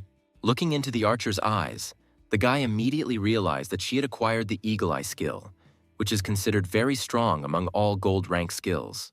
Having examined the girl, in whom there was no trace of embarrassment and awkwardness, the guy even thought with some pride that she was strong enough to reach S rank under his mentorship faster than in 10 years. But just a second after thinking about the thought of mentoring, the guy looked away and frowned, not understanding why he was thinking about it again, because the student from his past life had betrayed him. Rebecca at this time, not noticing the expression on the guy's face and not hearing a word from him in response to the awakening of her skill, turned her gaze to the monster below and said with enthusiasm that she had finally seen what she wanted. Her Eagle Eye skill allowed her to clearly see the monstrous aura of as many as 10 black trees that had swallowed Mark's body. Adrian gently guided and pointed, telling her that she had to give it her all and see much more than she was seeing at the moment. The girl tensed, and her eyes shone even brighter when she said that she would definitely try for the sake of the commander and comrades. The mark also shone brighter, and the girl was able to catch all the streams of aura, not only emanating from the monster's body, but also flowing directly into it. She was able to clearly see not only the terrifying red aura around the monster, but even a dark aura of incredible volume concentrated at one point. Having heard enough, Adrian noted that it was this dark aura that was the cause of everything terrible that was happening to the forest. The guy himself examined the monster, telling the girl that the power of 10 black trees in one knight's body is too colossal to fight honestly, but he can be attacked in a weak spot. Reacting instantly to the guy's words, Rebecca immediately pulled out her bow and pulled a burning arrow, aiming at the weak spot and claiming that she would now complete the task. However, Adrian managed to prevent the girl's rash act by ordering her not to be smart and clicking her on the forehead. The guy scolded her with displeasure, saying that she was just an F-rank archer and her arrow would never penetrate the defense of such a powerful creature, but would only attract his attention. Rubbing her bruised forehead, the girl looked down guiltily and asked for forgiveness for her rashness, asking him to teach her how to do the right thing. The guy sighed and closed his eyes in disappointment, claiming that it was because of this rashness and inattention that their squad got into such a mess, after which he asked her if she saw another way to solve the problem. Rebecca finally smiled, saying she understood what Adrian meant. Snatching an ice arrow from her quiver, the girl again activated her skill to aim more accurately and aimed the tip at the monster. A moment later, realizing that Adrian was not stopping her, she relaxed her fingers on the bowstring, and at the same instant the arrow broke off, flying at great speed straight into the monster. Before the monster had time to react, he let out a loud cry of pain when the ice arrow hit his weak spot, where the ice immediately covered his body, making the woody shell fragile. Following one arrow, a second one flew in, causing even more damage and not allowing the monster to recover. Finally, the last third arrow hit the target, causing almost the entire body of the demon to be covered with an ice crust, and incredible pain was clearly visible in his eyes. As soon as the last arrow hit the target, Adrian immediately tensed up and covered the hand holding the blade with flames, not forgetting to use the blade fist skill. The joyful girl exclaimed in admiration that she was able to carry out a successful attack on the demon, and Adrian smiled proudly, supporting her enthusiasm. Turning to the guy and seeing his smile, Rebecca immediately blushed, after which she thanked Adrian, calling him brother for the first time. And although she was glad that she succeeded, she understood that the ice arrow would not hold the monster for long, which she immediately told her comrade. Having prepared for the attack, Adrian suddenly jumped from the branch and rushed straight at the monster with the goal of destroying both it and all the dark aura that had accumulated in its body. Watching the guy rush into the attack, Rebecca expressed her thoughts out loud that the guy, although he tries to look stern and indifferent, is actually very kind. In an instant, Adrian found himself right on the battlefield, however, to the archer's surprise. Instead of saving his wounded comrades, he rushed straight at the monster, clearly intending to engage in battle with it. In a panic, Rebecca screamed, trying to stop the guy from this, in her opinion, stupid act, because his defense is incredibly strong and F rank would never be able to break through it. She knew that if he couldn't break through the monster's thick wooden armor, he himself would be under attack. But Adrian's gaze said more clearly than any words that he wouldn't stop. The guy understood perfectly well that the archer was right, and that Mark, who had become a monster, may not be very strong in himself, but his wood armor, supported by a dark aura, makes him almost invulnerable. However, Adrian took into account all these details and had a plan to fight this monster, and therefore his hand caught fire again. Realizing that the ice arrows made the monster's shell fragile, the guy lit his second hand, and much stronger than before. With both fists, Adrian slammed straight into the monster's open weak spot, which was covered in ice enough for the guy to break through such a strong defense. The sudden change in temperature intensified the blow even more, causing the monster to scream in incredible pain. When Adrian sharply tore his fists out of the monster's body, the two elements entered into such a violent reaction that a huge column of flame burst out of the demon's body. Despite the fact that Rebecca watched the entire process of the battle, although she admired Adrian, who managed to break through the monster's defense, she could not understand how he did it. Taking a better look at the monster with the help of her skill, Rebecca saw how a purple dark core suddenly appeared from the monster's stomach, which, according to her guesses, was the source of the dark aura. Without stopping his movements, Adrian took out his blade and surrounded it with flames along with the energy of his blade fist to unleash a final devastating attack. Rushing towards the enemy, the guy cut his body with several powerful blows right in the place where the core affected by the dark aura was located. Looking at the place of impact, the guy noticed with satisfaction that the core had split into several parts. At the same instant, the wooden shell of the monster began to split and fall to the ground, freeing Mark's body to come out. It turned out that Mark did not die in that attack of the tree, and was inside the tree shell all this time, being alive. And now, Having climbed out exhausted, he muttered something unintelligible. When his gaze focused, he saw Adrian in front of him and immediately shouted at him in rage, calling him a real bastard. Throwing a glance at the guy full of contempt, Adrian grinned and answered boldly, calling the knight a brat who could not resist the darkness. Not sparing the guy, Adrian sternly noted that the knight, because of his powerful will, has an advantage against the forces of evil and should be the least prone to the influence of monsters. But the black trees were able to take advantage of Mark due to spiritual weakness. Pressing his hand to his aching head, Mark threw a tired but still angry look at the guy as memories suddenly began to appear in his head one after another, revealing to him the whole truth of what happened to him. Having assessed his guesses and real events, the guy decided that Adrian had set everything up in retaliation for being expelled from the group, and therefore, in a fit of anger, he rushed at the guy. Adrian sighed heavily and once again called Mark an idiot, because his actions and thoughts strongly contradicted common sense. With one deft movement of his hands, Adrian, without much difficulty, knocked the useless knight off his feet and turned him over in the air, deciding to completely neutralize him. As soon as Mark lost consciousness, a dark crystal suddenly materialized in the air next to him. Sighing heavily, Adrian spat on the ground next to the unconscious knight, noting that his soul was terribly envious and ignorant, and therefore it was not surprising that darkness took his body. Looking down, the guy saw the crystal that appeared at the death of the monster who enslaved Mark, and raised it, glad at least one plus in such an unpleasant situation.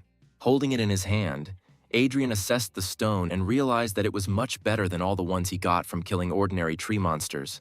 Concentrating his aura, the guy noticed, not without irony, that a dark aura without a master was trying to subjugate him, and then he relaxed his fist, grinding the crystal and releasing its energy for subsequent purification and use. When Adrian absorbed the energy, he looked around and noticed that the branches and leaves of the black trees around him began to dry out and the aura weakened. Rebecca, who had been at a safe distance all this time, realizing that she was now in no danger, jumped from the branch and rushed to her comrades as soon as the magical wind weakened and released 3 almost lifeless bodies. The girl felt the pulse of the magician, who had lost absolutely all his strength, but who so steadfastly defended his comrades until he lost consciousness, and summed up with a sigh that everyone was alive, but absolutely exhausted. Turning to Adrian, Rebecca thanked him from the bottom of her heart, admitting that without him and his help, they would all have died here. Coming close to the archer, Adrian looked into her eyes and said with a smile that simple gratitude would not be enough, which again caused a blush on the girl's cheeks. Rebecca, taken aback by the guy's pressure, even trembled with embarrassment, as did her voice, when she tried to find out what he was talking about, although she herself had already thought about something extremely obscene. Noticing the changes in the girl's behavior, but not understanding what caused them, the guy looked at the archer now more sternly and asked if he remembered what he told her during the talent test. Taken aback by the realization that she had understood everything wrong, Rebecca, upset, remembered that then Adrian asked her to keep everything a secret, and this time, it turned out, he asked for the same thing.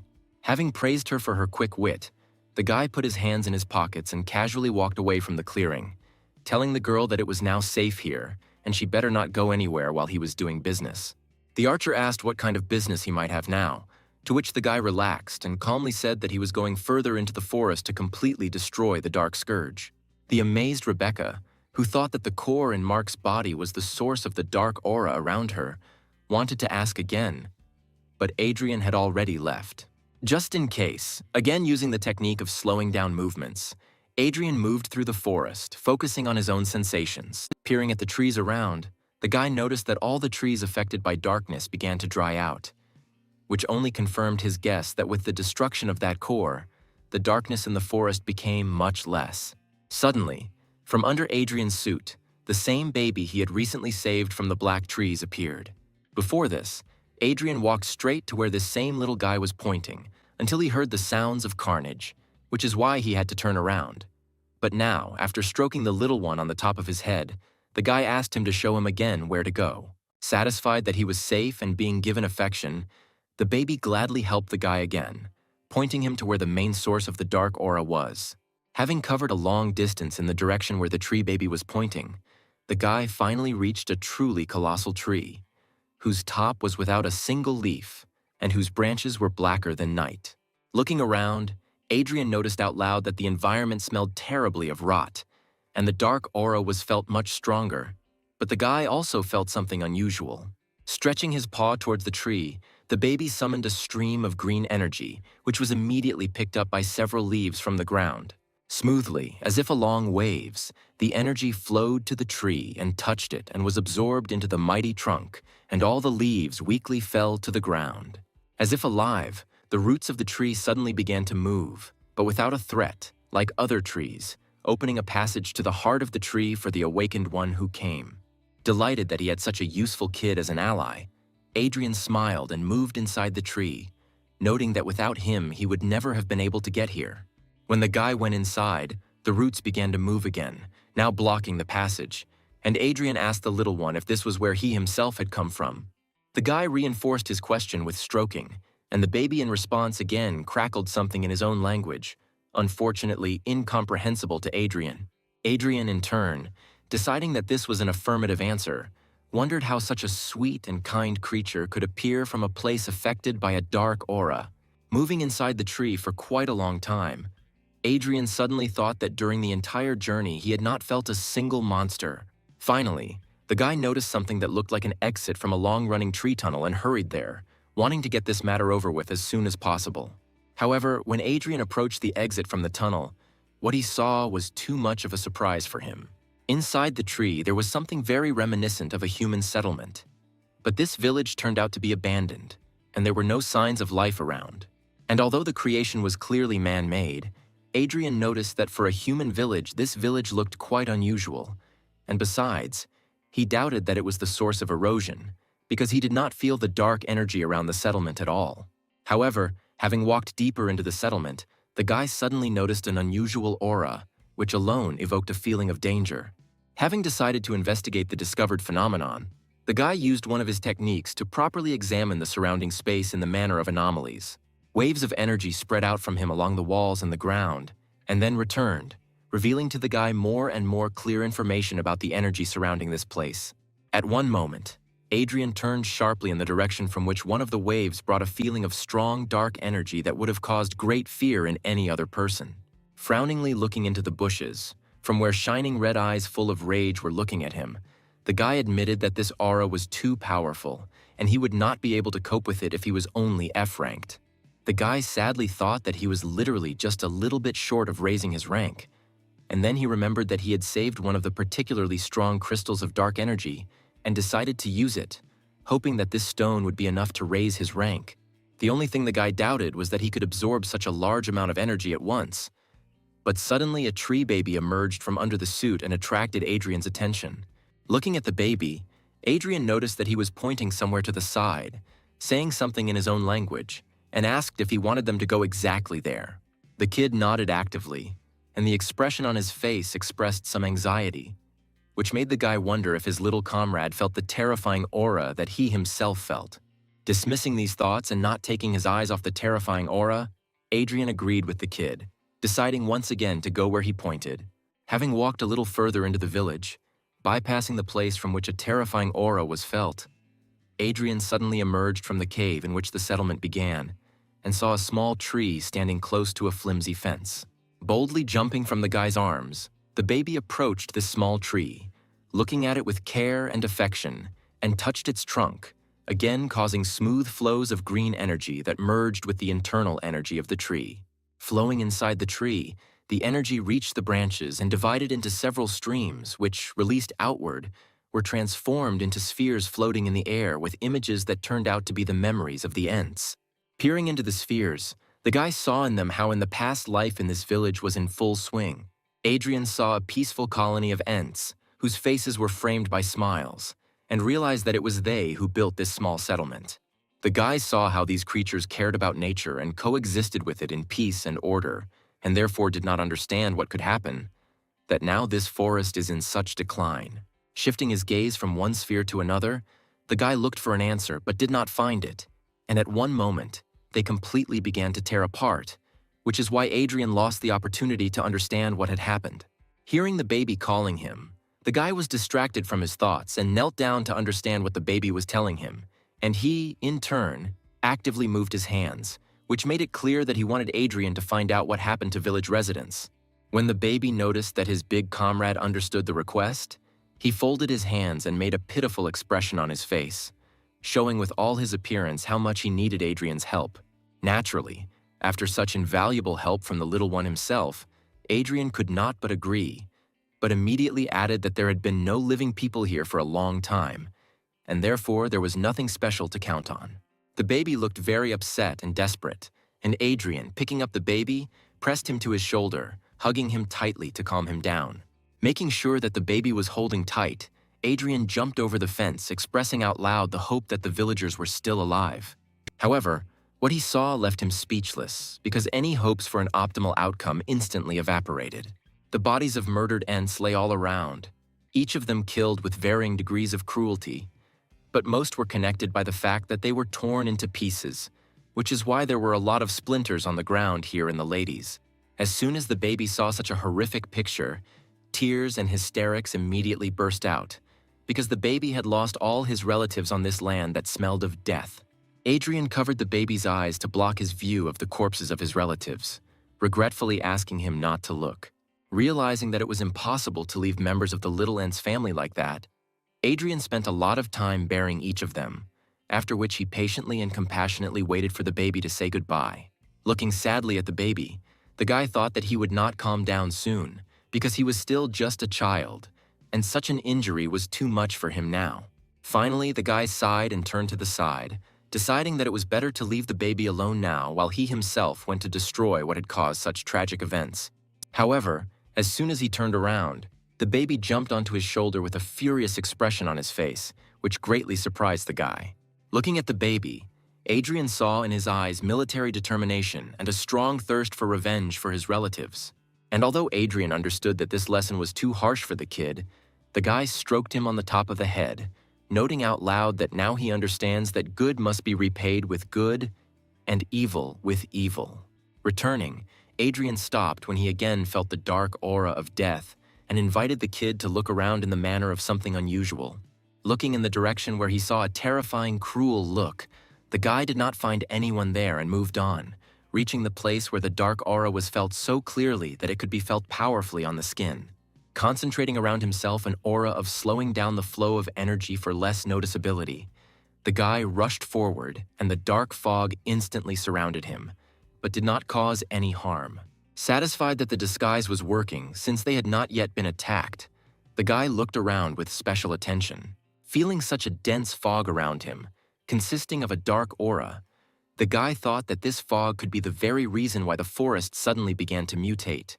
After looking around but not feeling anything higher than E or D rank, the guy decided to move deeper into the dark territory. Walking further, Adrian saw wandering monsters behind one of the trees and carefully moved around so as not to attract their attention. And having moved even deeper, Adrian understood why the monsters were here.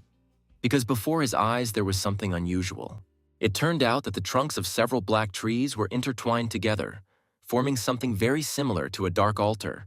Peering inside, Adrian saw the body of a huge black tree at the core of the altar and branches emanating from its body, turning into the trunk and, apparently, transmitting dark energy throughout the forest.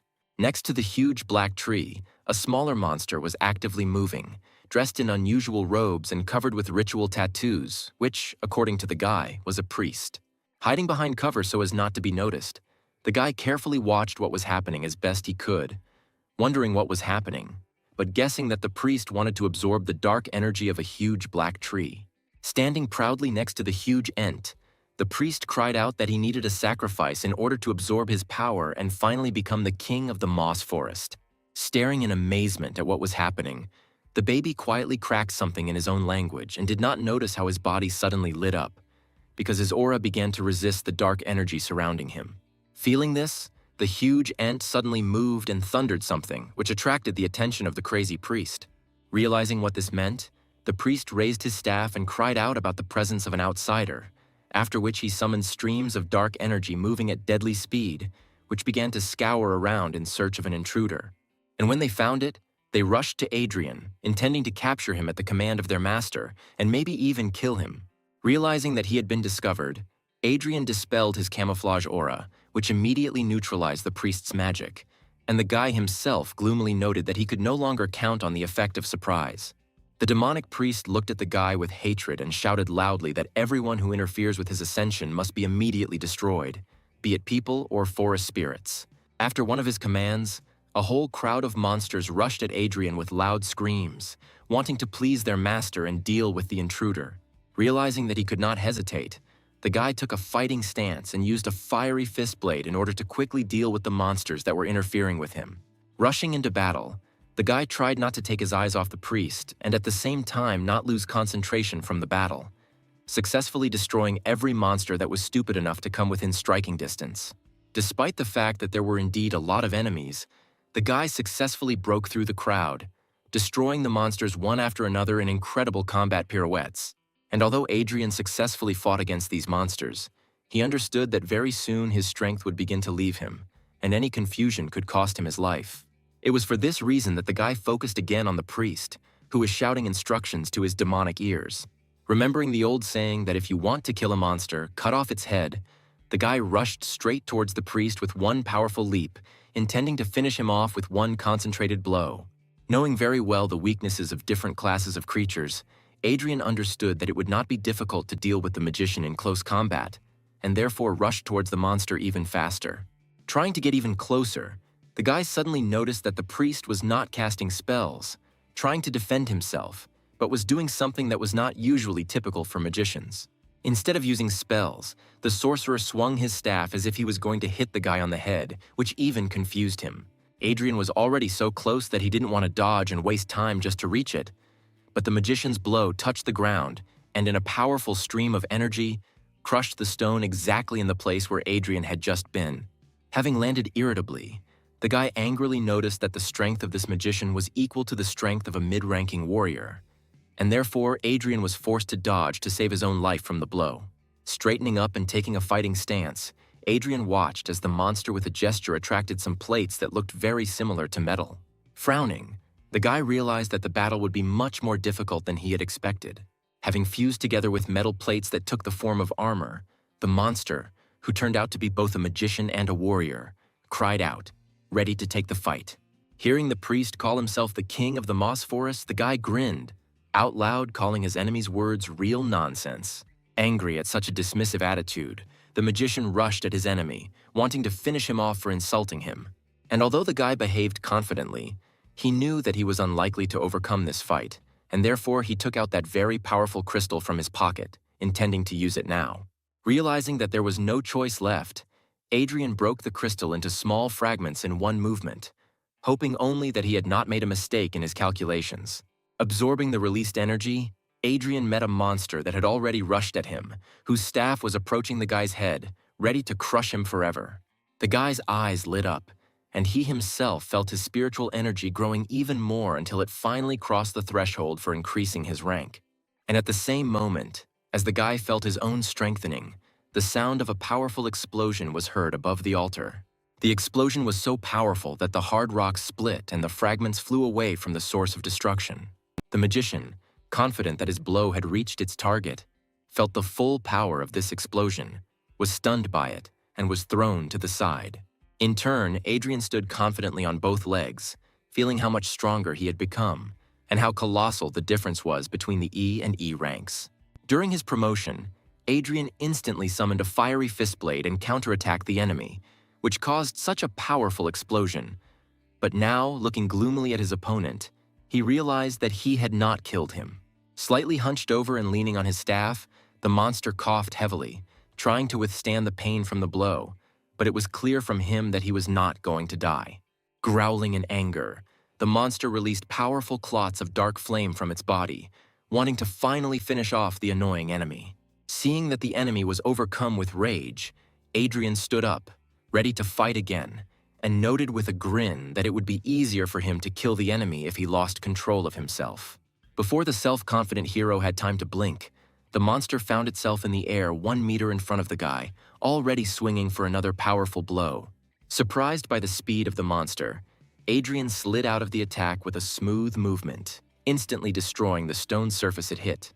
Having landed and not taking his eyes off the enemy, Adrian noted out loud that his speed had become many times greater, which meant he needed to be even more careful.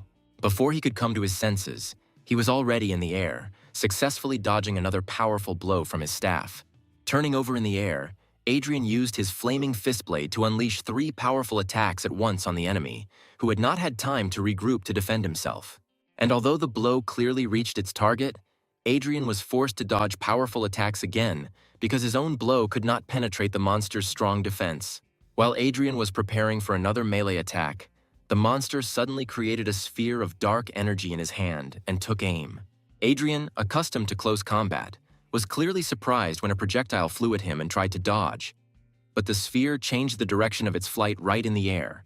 Scorched by the burning and poisonous dark flame, Adrian collapsed to the ground, struck by the unexpected attack. Falling to his knees, Adrian clenched his teeth in incredible pain as the monster said with ominous arrogance that there was no way an ordinary person could withstand a direct blow from dark energy. However, when he saw what was happening to his enemy, the monster exclaimed in shock, realizing that his attack did not finish the guy off. Kneeling on one knee, Adrian began to glow, and the flame of dark energy began to go out, suppressed by the knight's protection, which now came in handy. When the remnants of dark energy evaporated from Adrian's body, he snapped his fingers and summoned a runic circle behind his back, showing the affected enemy that his opponent was a representative of all classes at once. The monster, roaring with hatred, rushed forward again, shouting to Adrian that he must die and become a sacrifice for his ascension. Thanks to the dexterity of the thief and the stamina of the knight, Adrian successfully defended himself from all the enemy's attacks. However, due to his too strong defense, the guy himself could not inflict any damage on his opponent. Adrian glanced at his blade, which was given to the previous soul of this body by his parents when he was 12 years old, and which was too weak to cause any significant damage. Landing after yet another dodge, Adrian thought of another idea in his head that could work. Using magic again, the guy used the freezing cold to make the blade stronger and stronger. Satisfied with the result in the form of a cold-strengthened ice blade, Adrian stood up again, ready to take on the fight again. Using his blade fist skill on both hands, Adrian ignited one fist and cooled the blade even more, intending to use his entire arsenal to deal with the monster. Continuing to advance, the monster swung his staff along a bizarre trajectory, becoming increasingly angry because of the vitality of his opponent. As the monster launched another powerful attack aimed at destroying its hated target, Adrian easily dodged and flew past, cutting the monster's neck with his improved blade. At the same instant, the opened wound was covered with a durable ice crust, causing the monster to roar in pain again. Using all the agility and speed of the thief class, Adrian flashed in the periphery of the enemy's vision, delivering slashing blows with his ice blade one after another. When Adrian was sure that a sufficiently large area on the monster's body was covered with an ice crust, Adrian swung his fiery fist with a satisfied grin. Finding the right moment, the guy hit the back of the monster's head with one powerful attack from his flaming fist. Reacting to each other, the two elements caused a strong explosion that tore through the monster's body, causing unbearable pain. And although the attack was not fatal, the monster was surprised to realize that its defense had been broken and the wound was not healing. Taking the blade more conveniently and grinning maliciously, Adrian summed up contentedly that now the battle would go much easier, and it was only a matter of time before he finished off the hapless king of the forest. Taking a stance, he was ready not only to defend himself, but to destroy the one who, in the name of his base desires, denigrated an entire forest and killed an entire settlement of peaceful forest spirits. In one quick dash, the guy attacked again, wounding the side of the monster, and was about to once again carry out such an effective combination. Realizing that he was in a losing position and that the battle could soon end with his own death, the monster felt real fear for the first time during the battle. Without attacking in response, the monster used its mighty strength to jump as far as possible from Adrian, who at first thought that the enemy was running away, but it turned out that the jump had a specific purpose. The Dark Priest used his magic to cut through those branches that held the huge ent in place in an unconscious state, causing his eyes to suddenly light up. The awakened monster of colossal size roared, waking up from sleep and feeling an unbearable thirst for blood. Realizing that the guy would not leave his enemy alive, the priest grinned as the huge monster tensed, freeing itself from its shackles, and said confidently that if he was destined to die, they would die together. Adrian looked at the monster not particularly surprised, but he realized that the situation was desperate because the huge monster was clearly D rank, if not stronger. Concentrating, Adrian felt how the entire dark aura of the forest was concentrated in this one terrifying giant, which left no chance for a successful battle. The enemy, in a battle with which the guy had just had to sweat a lot, now stood at the feet of a real colossus, whose monstrous aura alone already inspired horror, not to mention his appearance, and Adrian felt that he was really in trouble. It was a desperate situation, and although the guy was still trying to figure out a way to get out of this truly tragic situation, in his heart, he was ready to rush into a fair fight. It was at this moment that Adrian felt the previously undetected effect of his mythical skill, which made its owner 10 times stronger, but only on the condition that he was ready to boldly rush into battle even in the most hopeless situation. At the same time, in another part of the forest, Rebecca was sitting near the bed built for her wounded comrades, looking around to barely notice the attack and protect them when she felt the vibration of her badge. Taking the token out of her pocket, the girl touched it with her finger and a voice was heard from the token, notifying that very soon the rescue squad would reach them.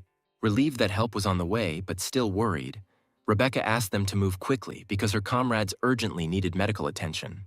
The voice from the token had already begun to answer something, but it was interrupted by interference, after which the sound completely died down. Rebecca was seriously surprised because she had never heard of communication through tokens working intermittently.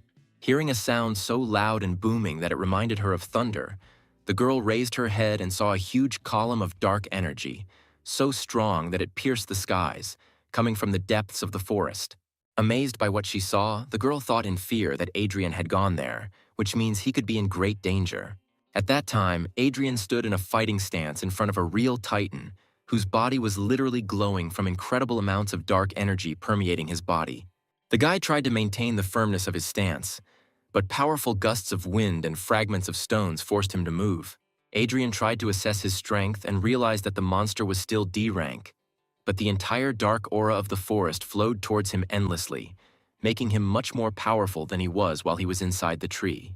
And although Adrian understood that he was unlikely to survive a long battle of endurance, his spirit was captured by the anticipation of a great battle, and his heart, surrounded by a shell of mythical talent, beat faster. Adrian felt the flames of his powerful spirit engulf his body, causing no damage, but enhancing all his senses tenfold. Finally, the giant moved, and spreading his legs, raised both fists for his most powerful blow. In turn, the flame of the spirit that scorched Adrian's body had already engulfed the guy entirely, leaving him with the last hope of victory. While the demonic priest laughed, standing aside and watching how the mighty titan attacked the awakened one, Adrian concentrated all the power of his spirit in his body, intending to finish off the monster with one blow. Adrian put everything on the line because if he fails this attack, he will never leave this forest. However, everything turned out completely differently than the guy expected, which is why his face showed surprise that was so unusual for him. The huge root attacked the demonic priest with incredible speed, breaking bones with a powerful blow. The blow turned out to be so powerful that the monster flew into the rock with great speed, causing rock fragments to fall around. From where the demonic priest fell, a faint groan was heard, full of pain and disbelief at what was happening.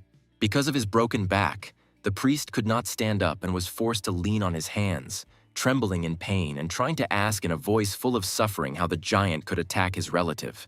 However, instead of answering, the priest, raising his gaze, saw several colossal roots falling on him at once at a speed that was not natural for such a size, which, upon landing, immediately showered the monster with a series of blows so powerful that no living creature could survive them. Adrian was honestly amazed that the situation, which seemed absolutely hopeless to him just a second ago, had changed to incredibly optimistic. When the roots stopped hitting the demonic priest, his crushed body was driven a full meter into the rock. The huge giant let out a cry of rage and pain when he saw that the very monster that had enslaved him was finally dead. The colossal roots did not stop moving, because the monster's enormous rage did not fade away, and, casting an angry glance at the crowd of black trees, the monster ordered the roots to destroy them. Until recently, Adrian himself had escaped from the living roots, and now he watched with interest as they destroyed the filth that had afflicted this great forest. Looking at the massacre inflicted on the monsters, the guy was amazed, realizing that he had seriously underestimated the one with whom he was going to fight to the death just a couple of minutes ago. Turning to the giant, Adrian saw the giant take a step towards him and tensed, again taking a fighting stance ready for battle. The spirit flames, supported by the mythic rank skill, engulfed Adrian's body once again, ready to fight even after seeing the unstoppable power of this mighty forest spirit. Having prepared the blade, Adrian looked up and saw how the giant took another step forward, which means that the battle cannot be avoided, and it will not even be possible to escape because the roots covered almost the entire clearing. At the same moment, when Adrian was ready to fight, from under his suit a tree baby jumped right onto his head, who, looking sternly at the giant, aggressively crackled something in his tongue, spreading his paws as if protecting the guy with his body. The green energy of the forest spirit lit up in the baby's eyes, just like that time when he connected his soul with the energy flowing in the small tree near the fence. Stretching out his hand to two friends so different from each other, the giant again revived the roots, which, like snakes, surrounded both him and Adrian and the baby. Seeing how the roots cut off any path to salvation, Adrian doubted whether a skill that increased his strength tenfold would help him cope with such a formidable enemy. However, the flame of the skill went out in an instant, as soon as Adrian saw something that he did not expect even more than an attack on the demonic priest. Stretching his arms out to the sides, the giant pierced his own body with huge living roots, which incredibly surprised the one who just a few minutes ago was ready to fight the Colossus to the death. As the roots crawled out of the titanic body, huge streams of dark energy began to leave his body, and small fragments of life-giving green force began to appear around him. Struck by his own attack, the giant still stood on his strong legs. But in the end, his strength left him in the same way as the dark aura, because of which the Colossus staggered and, rolling his eyes, fell on his back, causing a sound similar in volume to a thunderclap. Streams of green energy around the giant transformed into the very spheres of memories that the tree baby had recently evoked when touching his tree. Looking into these spheres, Adrian finally learned how corruption conquered this mighty forest, namely under the influence of that same demonic priest who brought the dark spirits, whose madness affected the nature around. Having appeared with them in the settlement of peaceful Ents, the priest demanded that they give him their shrine, around which the settlement was built. He invited the spirits to join him in exchange for life. But the proud tree spirits responded with a formidable refusal, ready to fight for their home, relatives, and shrine. And although they fought with all their might, the odds were clearly not on the side of the good spirits, and therefore one of them, having found a soul that was supposed to turn into a new tree spirit, infused it into a small tree in the hope that at least it would survive this attack. Having hidden the soul of the baby, the Ent desperately rushed into battle. But after a couple of moments, the black spirit pierced his body with its spear at one order of the demonic priest. Adrian watched with pity the extermination of the people of peaceful tree spirits, realizing that it was because of this tree spirit that sacrificed itself that the baby survived the attack. Seeing what had happened, the tree baby, in whom just a minute ago the determination to protect his human comrade was burning, began to cry bitterly. However, suddenly, from the energy of the sphere of memories, the spirit of the very Ent who saved the baby's soul materialized, and, stroking the baby on the top of the head, with a warm smile asked him not to cry and to look into the future with a smile. Turning to Adrian, the spirit smiled, but the guy saw sadness in his eyes when he asked not to abandon the baby and treat him kindly. In response to the last will of the forest spirit, Adrian bowed to him, saying out loud that even though they were not people, the guy respected their dedication and courage with which they fought for their forest. While the baby was crying on the top of his head, Adrian straightened up and with all his pride said that he would definitely take care of the tree baby. Having heard what he so wanted to hear before death, the spirit smiled joyfully, and within a moment his soul melted into the air. Realizing that the dark aura no longer affected the forest, Adrian helped the tree baby bury the last and bravest forest spirit. From the moment the picture of the death of his relatives opened before their eyes, the forest baby did not stop crying, and now he stood in front of the grave, wiping tears from his cheeks. In turn, Adrian, trying to cope with regret, turned his gaze to the cleansed sanctuary, which now looked as if it was the center of all the life force of the forest of moss. Approaching the place where the demonic priest was driven into the ground by several powerful roots at once, Adrian noted out loud that he was not surprised by the fact that it was here that the dark energy was able to gain influence over the entire forest. Having pulled out the absolutely broken body of the demonic priest, Adrian noticed something very interesting with curiosity. Adrian managed to remove the surviving helmet, bracers, and armor of the demonic priest without a single scratch, which could still be used in the future. Looking at the staff that the magician wielded so skillfully, Adrian thought that he himself did not need this staff, but it could be safely sold on the black market. The only problem that the guy faces is the fact that he simply cannot carry it all in one hand. Having examined the priest again in case he had missed something, Adrian was surprised to note that he had completely lost sight of the last incredibly useful item. Noticing with satisfaction that this item would perfectly solve the problem that had arisen, Adrian picked up the priest's headband, which conveniently contained a spatial pocket. Smiling contentedly and remembering all the items that he had taken from the priest, Adrian placed them all inside the spatial pocket, thinking that the incredibly useful items he received were as many as 10 dark stones that would help him further increase his strength.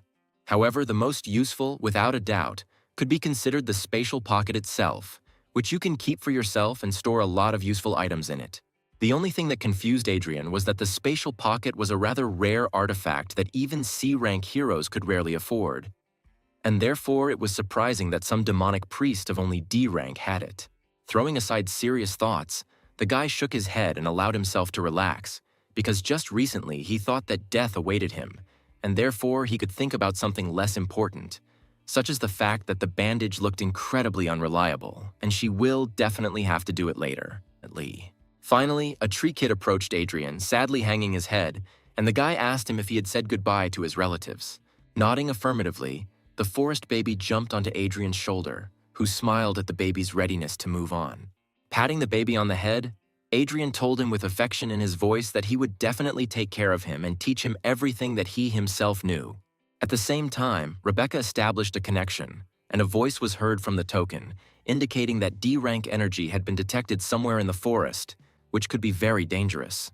Looking worriedly into the depths of the forest, the girl thought that Adrian had left for quite a long time and still had not returned, which made the archer very worried.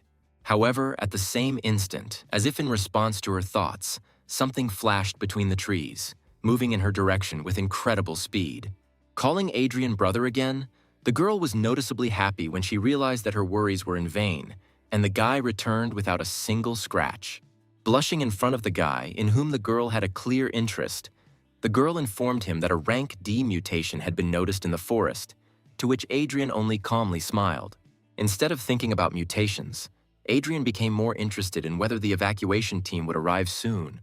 Sitting down next to the sleeping squad, Adrian asked Rebecca not to forget the promise she made to him. After making sure that the girl nodded in agreement, the guy lay down next to the others, relaxed his body, and closed his eyes. Rebecca's gaze became a little worried again, and then with a sigh, she finally realized that he was trying to pretend that he had lost consciousness.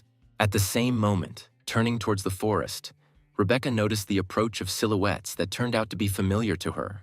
In front of Rebecca, her mentor stood at his full height, accompanied by several other awakened ones. For some reason unknown to Rebecca, the mentor, even after seeing as many as 4 unconscious bodies, said that the most important thing was Rebecca's safety. Having ordered several people from the rescue squad to help the wounded and Rebecca get out of the forest, the guardian archer himself called those remaining behind him to find out the cause of the mutation. Rebecca managed to cast a worried glance at them when the squad moved in quick jerks between the trees and disappeared into the thicket. After some time, the rescue team and the victims reached the Awaken camp on the outskirts of the city. As soon as the rescuers left the medical department, leaving the wounded alone with Rebecca, Adrian opened his eyes and stood up, stretching and preparing to leave. Rebecca tried to stop the guy and talk to him since they were alone, but came across an uninterested look. Turning gloomily, the guy interrupted her and told her commander to send the reward for exploring the forest to him personally. Before Rebecca had time to say a word in response, Adrian walked out, slamming the door behind him, causing the girl to grumble displeasedly, cross her arms over her chest offendedly. At this time, her token suddenly vibrated, and then the mentor's voice was heard from it, asking if the archer had met other awakened ones in the forest. Embarrassed by the realization that she needed to keep the guy's secret, the girl said bluntly that she had not seen anyone. In response, there was surprise in the man's voice, because the team reached the altar and saw that it had already been cleared, and only a squad of at least D rank could do this. Rebecca gloomily looked from the token to the door, and in her head there was only the question of how Adrian could cope alone, because he had recently become awakened. Adrian himself finally reached his area, reasoning that although he has quite a lot of dark crystals, he's extremely lacking in other resources. Warming up along the way and looking around with a smile, Adrian noticed with satisfaction that he was able not only to successfully complete the assigned tasks, but also to better understand his abilities. Realizing how much he could now do and how powerful he had become, the guy firmly decided that he needed to learn new skills as soon as possible. Suddenly, from under the guy's suit, a tree baby emerged and rattled something in his own language. Although the guy began to understand him a little, and therefore clearly understood that the little one wanted to eat. Patting the baby on the head with his finger, Adrian thought about what he actually eats. However, at one moment, the guy saw something that could change his plans for the coming day. The familiar face of the same man who helped Darren throw the guy in whose body Adrian now lived from his own home. In the administration, Adrian learned that this scoundrel was not just a lawyer, but the manager of the Awakened Society, and also that it was he who took over the management of the guy's mansion after Darren's death. Noticing Adrian, the man, whose name turned out to be Michael, turned to him with a cheeky smile, saying that it was exactly him that the man had been waiting for.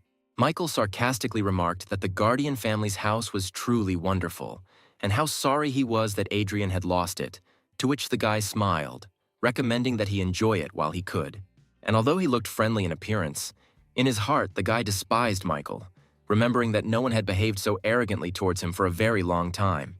Not wanting to further communicate with the scoundrel, the guy came to the black market where he was originally going to get. First of all, the guy decided that he needed to evaluate and sell what he received on the assignment, and only then he could go shopping. On the way, the guy grabbed some food for the tree baby, but now, for some reason, he again heard a dissatisfied crackling sound from under the suit. The tree baby winced and spat out the pieces of burger he had bitten off, still sad from hunger. Just in case, Adrian clarified whether the reason for the dissatisfaction was really the food, to which the kid nodded in the affirmative. Realizing that human food was not at all suitable for the baby, the guy moved through the black market to a pavilion where something quite suitable could be found. This pavilion also contained an item evaluation point, which was exactly what the guy needed. Adrian sighed a little sadly when he saw several long lines that he really didn't want to stand in. But there was no one near one of the doors. Surprised by this phenomenon, the guy shrugged his shoulders and, deciding that the methods of evaluating objects were still the same, moved there, which greatly surprised everyone around him. People around whispered with laughter, noting that the guy was a real masochist if he was going to enter that point. Having already grabbed the handle, Adrian noticed a sign on the door, which said that he would have to unravel the spiritual scheme, otherwise he would receive 3 blows from the guard. Not the least bit frightened, the guy calmly opened the door and went inside, where a strong-looking man with a comfortable-looking wide cape stood at full height. Adrian realized at first glance that the man was a true professional, no lower than rank C, and this fact surprised the guy very much. The man grinned confidently, noticing that another guy had come for the triple strike and asked Adrian if he had read the rules before entering. Stretching his hand to the side, the man pointed to the wall, where the guy could see the star diagram itself, after which he invited Adrian to solve the diagram in order to receive the services of an appraiser for free. Noting that if the guy takes on the solution, it's better to finish the job, otherwise the guard will beat him, the man demonstratively hit his palm with his fist. Adrian didn't pay any attention to the aggressive gesture, but instead looked at the rather curious spiritual diagram on the wall. The guard said that Adrian could get out of here if he chickened out, then he wouldn't have to get his hands dirty on the guy. Turning his gaze from the diagram to the man, Adrian smiled sarcastically and noted that the owner of this point, apparently, was not a mistake, since he hired a mongrel to do all the dirty work. Instantly grabbing the guy by the collar, the guard shouted aggressively, ready to beat the guy right now for his impudent words. But Adrian looked calm. At this time, the fair-haired girl, who was behind the wall and was previously bored without work, listened in great surprise to the men's conversation, noticing curious details with interest. Adrian calmly said that this scheme is quite rare, and with its help, gifted awakened ones can increase their rank much more easily. But there are some features in it that are difficult to understand. In one deft movement, the guy freed himself from the grip and threw the man's hand away from him, noting that the cost of solving the scheme was much higher than the cost of assessing his weapon. Noting that this was too easily understandable a scam, and that the owner of this item simply did not want to pay for deciphering the scheme, Adrian grinned, which caused the furious indignation of the guard. One glance at the diagram was enough for Adrian to say with confidence that the owner of this man would soon die, because when using the Stargate, a lot of spiritual energy would probably burst out of him. At the same instant, the man rushed forward with his hand raised, intending to strike a powerful blow at the insolent person who dared to insult his owner. However, a calm and clear female voice, suddenly heard from behind the partition, called on the guard to stop. Taken aback by the sudden order, the man turned to the girl who had come out, not understanding why she stopped him. A rather attractive blonde girl who appeared in front of Adrian turned to the guy, saying that she would be very grateful to him if Adrian would help her. The man suddenly exclaimed, asking in surprise whether this impudent guy was telling the truth about the state of her health. Grinning, Adrian had already turned around and moved towards the door, only saying that this work was too difficult to do on a simple request. He said that the girl could safely die if she was so greedy, but suddenly a guard appeared in front of him, abruptly closed the door and exclaimed that he was obliged to help. Realizing that he could not allow the guy who was able to save his mistress to leave, the man tensed, ready to stop Adrian by force. Seeing the aggression, Adrian released his aura and gave the guy a hard look, asking if he really wanted a fight. Having felt such a powerful aura, the guard was clearly lost, not understanding how this puny guy could be so strong. Realizing that he would never be able to cope with someone so powerful, the man bowed his head doomedly, apologizing and wholeheartedly asking the guy to help his mistress. Looking down at the man, Adrian took a step towards the door, saying that not everything in this world can be solved with an apology. Holding his head proud, the guy opened the door and walked out of the assessment station without looking back. Gritting his teeth in despair, the guard suddenly rushed forward, rolling on the floor outside the room. Seeing the man suddenly stop on his knees in front of him, Adrian just put his hands in his pockets, looking down at him as well. The amazed crowd, who had seen this man throw people out of his office many times, whispered in stunned attention as he now begged for forgiveness at the top of his voice, resting his forehead on the floor. There was no limit to the surprise of those around him, because they expected Adrian to fly out of the office beaten, but everything turned out completely differently. Suddenly the girl came out of the office, lowering her hood and asking forgiveness for the behavior of her guard and her own. Bowing her head and pressing her hands to her body, the girl sincerely apologized again in a ringing voice. Turning to her, Adrian suddenly stopped smiling and examined her carefully. Remembering that he had already seen this girl before, he remembered the day when, back in his previous life, he talked to a similar girl on the battlefield and heard her threaten him with a warm welcome if he showed up on her territory again. However, their relationship was very close, because in a past life she was Adrian's ally, whose help he always valued very much. Thinking that this girl might be a descendant of his former girlfriend, Adrian asked what her name was. The girl bowed her head again, saying that her name was Lilia Breyer, and then again asked Adrian to cure and help with her problem. Hearing the name Breyer, Adrian was convinced that his guess was correct, and therefore looked at the girl in a completely different way. Going inside, Adrian threw the girl his items and a list of them, saying that he would help her, but would receive payment in the form of an assessment in advance. A few minutes later, when the girl was minding her business, her guard, whose name was Darius, whispered his suspicion towards Adrian because he was too young. Looking skeptically at the guard, the girl noted that only Lily herself knew the secret of her body, and Adrian, with one glance at the diagram, described it as if he himself had seen how it manifested itself. Rising from his chair, Darius tried to object, pointing out that the guy might be a spy. In turn, Lilia silenced him, saying that she could never allow her illness to become known outside this room, because it could undermine the authority of her family. Darius fell silent, looking down guiltily and trying to come up with at least something to say. But the girl ended the conversation, noting that she should take advantage of any opportunity for healing. Bowing his head sadly, the man went out into the corridor and stood at the door so as not to allow anyone to interfere with his mistress. At this time, Adrian, who did not want to hesitate too much, sat down on the floor opposite the girl, who was also sitting, and extended his hand to her, urging her to begin the process. Sighing, the girl pulled off the top of her cape, exposing her shoulders and collarbones. Confused, Lily looked away, timidly asking if he could see everything, when an unusual seal lit up on her chest, which Adrian immediately began to examine. His eyes also lit up, and the magician's insight worked at 100%, allowing him to study this seal in every detail. Adrian thought about what seals like this do for different purposes, in particular for magicians, whose bodies are quite weak, often use seals to stabilize their spiritual energy so that it does not escape. The seal on the girl's body looked special, and the guy, looking gloomily at Lilia for a long time, suddenly spoke. He asked if it seemed to him that the girl possessed a spiritual pattern inscription body, which greatly puzzled Lilia. Worried, the girl incomprehensibly asked the guy if this was something dangerous. The guy said that spiritual pattern inscription body is a gold rank talent, which, unlike many others, has a small chance of appearing in magicians upon reaching D rank. The amazed girl even put her hand to her mouth, realizing that her illness was not caused by illness or poison, but by a very powerful talent. Adrian noticed that this talent is quite rare and is most often inherited from ancestors, and therefore among her relatives there must be a very powerful magician. Narrowing his eyes with dissatisfaction, the guy wondered how the girl could not have heard about this skill because, although it is rare, it is really powerful. Lilia said that her grandmother and aunt were truly powerful magicians, but they died in battle with monsters and much was not made public. Hearing the girl's words, the guy suddenly became noticeably upset and looked away, sadly realizing that his good friend was dead.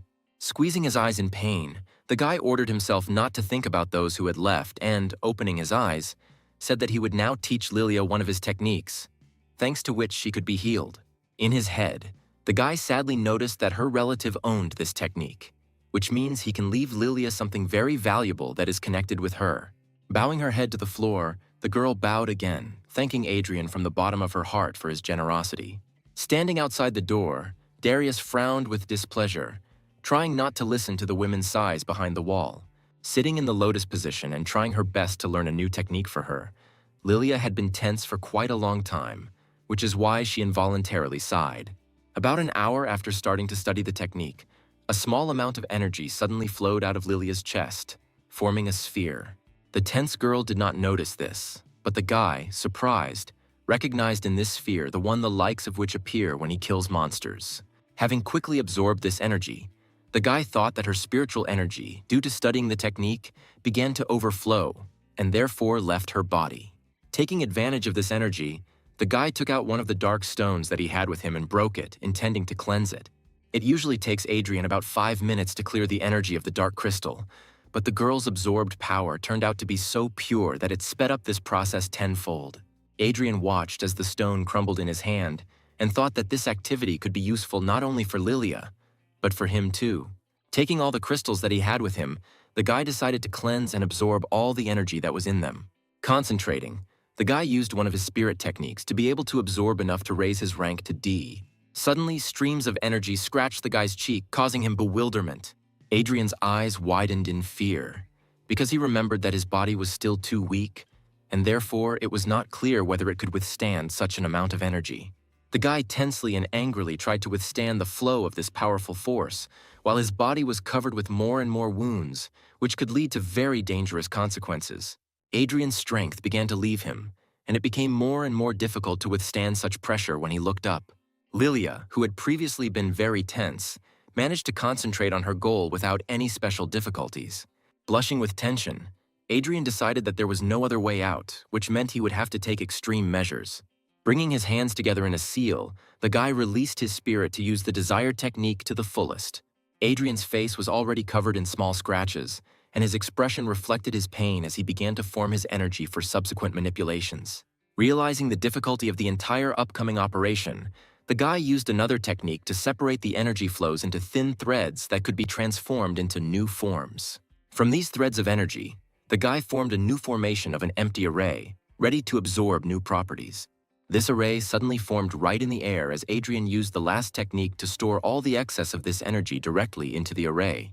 Finally, Adrian was able to breathe calmly as the array was absorbed into his body again, and the wounds began to heal, because all the excess energy was ultimately stored in the array. Sighing, the guy sadly closed his eyes, reproaching himself for his indiscretion and realizing that in battle he would not be able to help himself like that. In the end, Lily opened her eyes and exhaled, releasing all the tension from her body. Looking at her hands, the girl concentrated on her feelings and realized that she no longer felt the illness in him, which is why a joyful smile appeared on her face. Unable to contain her emotions, the girl rushed to Adrian and even accidentally knocked him down, squeezing him in a tight hug and shouting gratitude in a joyful, ringing voice. Darius, who ran in to hear the exclamations, first cried out, calling on the girl to get dressed. After some time, having heard from Lilia about everything that happened in the office, Darius threw himself on his knees in front of Adrian. In a fit of emotion, the man rested his forehead on the floor, shouting gratitude towards Adrian for healing his mistress, and also apologizing for his own suspicion. Adrian was even a little surprised to notice that Darius was even too faithful to Lilia, although the guy respects this. Sitting at the table, the guy raised his hand and firmly said that the treatment was not free, and therefore Darius had better bring him payment. The joyful man picked up the box with all the items that Adrian had asked to be appraised and placed it on the table, also indicating that his dagger had also been appraised. The guy, not without surprise, noted with approval that Darius, as a thank you, even provided him with separate tools for repairing the armor. Looking at the blade, Adrian realized that it was a kind of black branch fang, which was a bronze rank weapon, which was not very good, but in principle it suited him. Trying the blade on his hand, Adrian remembered with nostalgia how in his previous life he owned and wielded equipment of epic rank. Adrian collected everything else into his spatial bag with one slight movement of his hand. What they saw greatly surprised both Lilia and Darius, who was stunned to think that even the awakened ones of rank B did not have such treasures. Not seeing anything unusual in his actions, Adrian asked what exactly surprised them so much. Darius immediately threw up his hands, convincing the guy that they hadn't seen anything like that, but he thought to himself that Adrian was truly a great man. When the guy left his new acquaintances, both Lilia and Darius bowed to him gratefully, which greatly surprised the other visitors to the appraisal office. As soon as Adrian left the building, everyone around him began to whisper loudly, noting with envy that the guy was being escorted by an incredible beauty. Walking through the black market, the guy smiled contentedly, realizing that he received even more for the service provided than he had planned. However, Adrian was haunted by the thought that he had forgotten something very important. And then he remembered that he wanted to look for food for the tree baby. At the same instant, he felt something moving in his spatial pocket. Looking inside, Adrian saw the tree baby and asked with confusion why he climbed inside.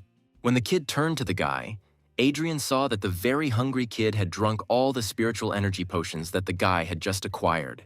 If Adrian could fall into the ground from disappointment, he would definitely do it, although he understood that he himself forgot to feed the baby. Arriving at the Warriors Guild, Adrian, with a gloomy face, reasoned that potions of spiritual power were too expensive to buy constantly, and the baby still needed to be fed.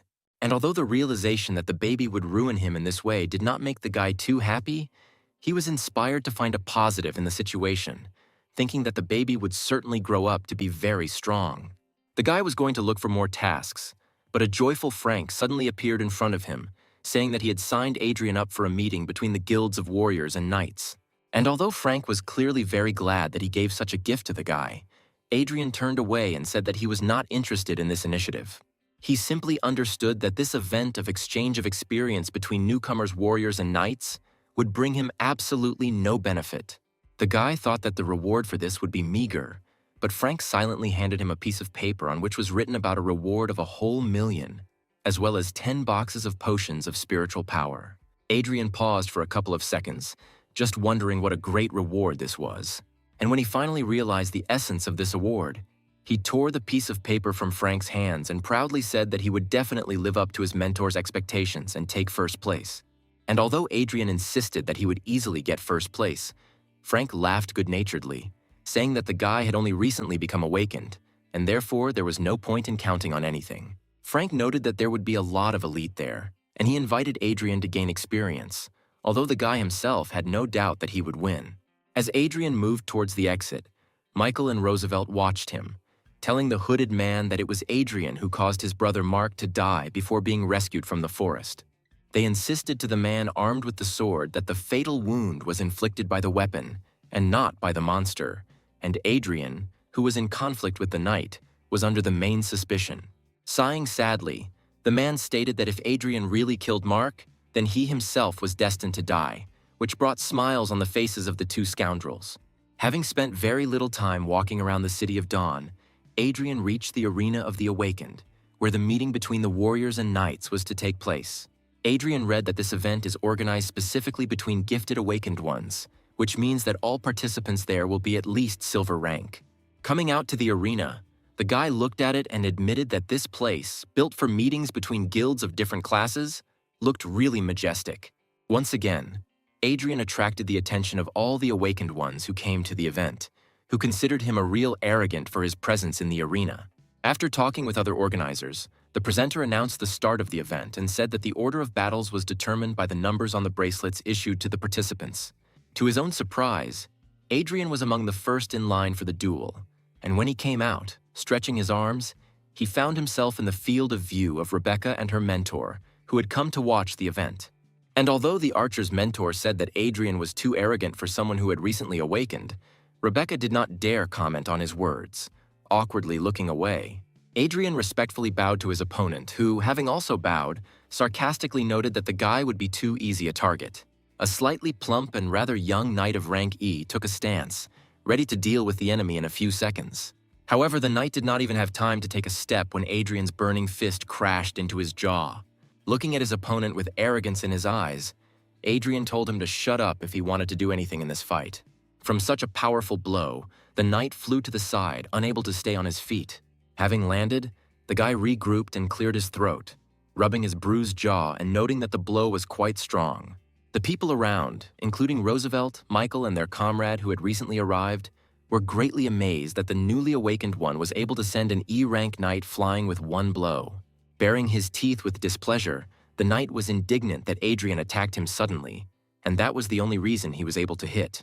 Adrian, clicking his tongue and not taking his eyes off his opponent, thought that all weaklings can do is make excuses.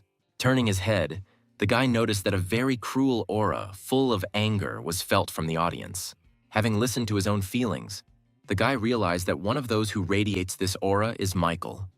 But Adrian did not know the second one at all. At this time, the knight rushed forward, holding his sword tightly in his hand, shouting that he would definitely deal with his opponent. Swinging his sword, the knight grabbed it with both hands and poured the power of his spiritual light into his blade, attacking Adrian. Without particularly straining, Adrian ignited his blade and stood in a stance ready to meet the enemy's attack. With one deft blow, the guy hit the blade and deflected it to the side. Turning sharply, the guy swung again and hit his opponent who had not managed to block, sending him flying for the second time. This time, the blow was stronger, and therefore the knight flew out of the arena completely, unable to even regroup and successfully land on his feet. Even the host's previously impassive voice sounded amazed as he announced Adrian's victory. Looking at the guy, the members of the Knights Guild became worried, whispering to each other that he was a real genius if he could become so strong so quickly. Rebecca even blushed, looking at Adrian as he walked confidently out of the arena, thinking that he was still as powerful as the day he saved her life. Thinking that Adrian had received a golden talent that strengthened his body, the girl's mentor sternly noted that she should try to catch up with him. However, Rebecca smiled shyly and thought to herself that she would never be able to catch up with him, but she would be glad to see his back. Putting his glass down on the table, the man in the cape gloomily said that he was now sure that it was Adrian who killed his brother. But Roosevelt and Michael did not even smile. Adrian, in turn, won again and again, always ending each fight with one blow. One of the opponents allowed himself to rush into battle without a greeting bow, clearly wanting to be the first to defeat the mighty Adrian. Taking a step to the side, the grinning Adrian allowed the impudent opponent, who was expecting resistance, to fly out of the arena himself.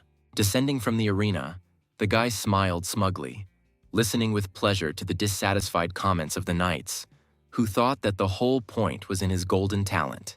Turning to those who were speaking, the guy sarcastically remarked that they would be better off thinking about why they themselves didn't go after the golden talents, since they consider them dishonest. Turning away from the ashamed knights, Adrian noted with satisfaction that he was pleased with the fact that everyone around him thought that his talent lay in strengthening his body. The host once again announced the fight, inviting Adrian and a certain Joshua rearguard to the arena. Hearing the surname, the guy noticed that the rearguard's surname was familiar to him, but could not remember where it came from. The inspired whispers of knights were heard all around, discussing the person of Joshua and calling him a real genius. Throwing off his cloak, Joshua looked at his opponent with a hard but restrained gaze, while those around him remembered his brother Mark. Everyone around was clearly happy about the upcoming battle, in which Adrian could finally be brought down from heaven to earth. Bowing grimly, Adrian heard someone shout a supportive comment in Joshua's direction, offering to count the warrior's teeth. Having heard who Adrian's opponent would be, Rebecca became worried, and her mentor not cheerfully noted that Adrian's streak of victories would end there. For the first time during the event, Adrian looked serious and focused, because he understood perfectly well that it was Joshua who was emanating from this murderous aura that he felt. Joshua calmly spoke to his opponent, asking if he happened to know his older brother Mark, with whom he had recently been in the same squad. For a second, Adrian pretended to have absolutely no idea who his opponent was talking about. And then, smiling joyfully, he exclaimed that he remembered the idiot who allowed the monster to devour him and kill him. The guy's words caused real hatred, physically felt by Adrian, and Joshua furiously said that he would destroy his opponent. The knight was so angry that he caused an incredibly bright nightly glow, which made everyone around him understand that Joshua did not intend to joke. And although Rebecca was clearly worried, her mentor noted with a smile that Joshua was already at the peak of E rank and would very soon move to D rank. He said that Adrian didn't have a chance, but Rebecca was 100% sure that her brother would never allow himself to be defeated. Watching the start of the fight, Michael adjusted his glasses contentedly, noting that he could be calm, and Joshua could easily deal with the hidden threat in the form of Adrian. Taking off from his place, the guy rushed into battle, furiously shouting that he would riddle his enemy like a sieve for the death of his brother. The attacker's eyes glowed with spiritual energy, and his hands moved with incredible speed, wielding his spear as the knight used one of his skills. Everyone around looked in amazement at this incredibly powerful attack, because Joshua attacked with his spear at such a speed that it was difficult to follow him. And although the attack was truly impressive, Adrian was ready to accept it and show that he himself could show class. Following the very first thrust of the spear, Adrian raised his sword and attacked himself, aiming straight for the tip. With equally impressive speed, Adrian began to wield his sword in response to Joshua's attack, connecting the tip of the sword with the tip of the spear with each thrust. Standing firmly on his strong legs, Joshua rained down his opponent with a hail of lunges, and Adrian deftly moved from side to side, catching every blow of the spear. Having abandoned his first strategy, Joshua moved himself, cutting the air with the tip of his spear and aiming at his opponent, while the audience noticed that Adrian was even stronger than they thought before. Blushing, Rebecca even covered her mouth as she realized how much she admired Adrian. All this time, Adrian was only blocking the attacks, but at one moment, noticing the window that had opened, the guy made a lunge, which Joshua had to block, interrupting the series of attacks. Joshua, who did not expect that he himself would have to defend himself from the force of the blow, even recoiled, gloomily noting that the guy's sword was really strong. Moving easily as if he were dancing, Adrian turned around after a powerful attack and thrust his blade forward, sarcastically asking if his opponent wanted a break. Twisting the spear in his hand, Joshua straightened up and asked directly how Adrian could become so strong if he had awakened only recently. However, Joshua was not going to lose and therefore was ready to use any means to win. Having fished out something small from his pocket, the guy threw it into his mouth, intending to chew it. As soon as he did this, his eyes again lit up with spiritual energy that suddenly filled his body. At one point, his powerful spiritual aura burst out, being so strong that the air around Joshua's body became hot. Adrian calmly followed the actions of the enemy, who suddenly became much stronger than he was at the beginning of the battle. Rebecca's mentor suddenly jumped up from his seat, exclaiming indignantly that Joshua had swallowed a forbidden drug that increased his strength to D rank, which means Adrian must be saved. Rushing forward with incredible speed, Joshua exclaimed that he was going to kill his enemy, and his aura suddenly took the form of a dragon, whose jaws were ready to close on the guy's body. People around raised their hands, trying to protect themselves from the scorching aura of the knight, and one of the spectators noticed that the guy's spear was incredibly powerful. Grinning contentedly, Adrian stood up and rushed forward, boldly asserting that Joshua would not give in to such strength. Even Rebecca, who knew how strong Adrian was, screamed in panic at him to dodge, otherwise he might get hurt. In turn, Michael grinned contentedly, rejoicing that his enemy was so boldly rushing forward to his own death. With his feet firmly planted in the arena, the surface of which began to crumble from the mighty force of the two combatants, Adrian boldly met the tip of Joshua's spear with his blade. Adrian put all the power of his body into the blow, but the sword, which had previously so steadfastly withstood the barrage of attacks from the knight, suddenly cracked. The power of Joshua's attack was so great that the sword split into pieces, and the spear moved deeper, reaching Hadrian's body. Joshua, whose blood was boiling with hatred and a thirst for revenge, excitedly exclaimed that he was able to kill his enemy with one blow of his mighty spear. However, Adrian remained firmly on his feet, and Joshua suddenly realized that he could not move his spear at all. Smiling, Adrian looked up at his opponent with satisfaction, expecting to see the shock in his eyes when the tip got stuck in the shield of spiritual energy on the warrior's chest. The guy's gaze became menacing when he calmly explained to Joshua that he knew very well about all the enemy's tricks and had seen his pill at the beginning of the fight. Shocked and more angry than before, Joshua tried to snatch the spear but was unable to do so. So Adrian stretched his hand forward. Seeing how Adrian was about to intercept the spear, Joshua tried to release it, but realized that he could not even relax his hands. The guy's eyes lit up as he prepared to use his now spiritual energy against the knight. In an instant, a powerful aura wafted from the guy, scorching Joshua, who had no way to defend himself. Using his own spirit, Adrian used Joshua's powerful energy to absorb it and become even stronger. People around did not understand what was happening, and why Joshua, who was clearly in pain, did not move. At one point, Adrian let go of the guy's spear and, deciding that he had absorbed enough, rushed to attack his opponent, who was absolutely not ready to defend himself. Swinging, Adrian lit his fists and rushed into battle at Joshua, who tried to somehow jump away, but absolutely unsuccessfully. Concentrating hard on the blow, the guy attacked Joshua, sending his opponent flying out of the arena again. The attack of both forces of Joshua and Adrian turned out to be so strong that the genius knight, unable to regroup, flew backwards into the pedestal, splitting it into pieces. Joshua immediately went limp, unconscious, as everyone else, including the leader and the judge in one person, rushed to him to check if the knight was dead. Michael froze in place, unable to understand how Joshua, being such a strong knight, could lose to Adrian, who had only recently become awakened. Having relaxed and extinguished the fire of his own spirit, Adrian put his hands in his pockets and yawned boredly, saying that the judge should have made an announcement sooner. The judge harshly noted that Adrian had overdone it, to which the guy reasonably pointed out that his opponent was using a prohibited drug to increase strength, and Adrian himself accidentally made a breakthrough in strength.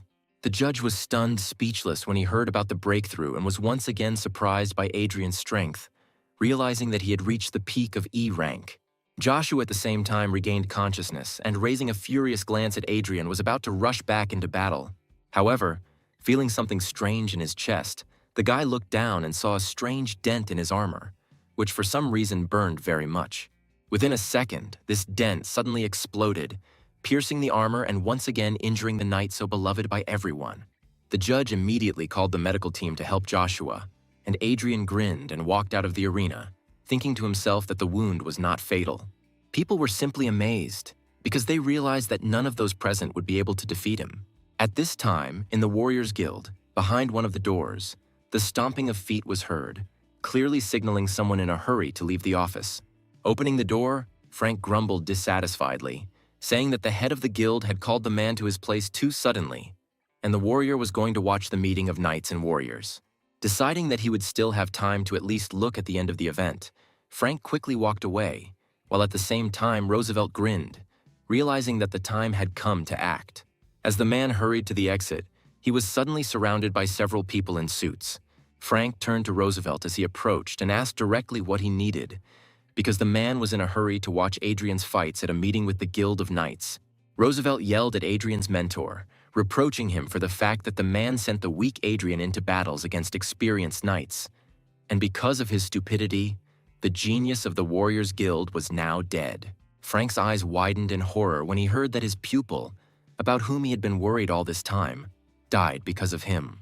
Pointing at Frank, Roosevelt straightened his tie and ordered the people surrounding the man to arrest him, saying that Frank could have sent Adrian to the event for personal reasons. At the same time, an absolutely healthy Adrian stood next to the judge, who happily informed everyone present that it was Adrian who became the winner of the experience exchange meeting. People were still reeling from the realization that Adrian was such a genius that he was able to win such an event just a month after waking up. Having received the award, the guy was quite upset because he received much less as a prize for winning than he had expected. but he reassured himself that at least there was now food for the baby. Rebecca's mentor, who had previously been ready to rush to Adrian's aid, now calmed down and said that the guy was simply amazing, and Rebecca should follow his example.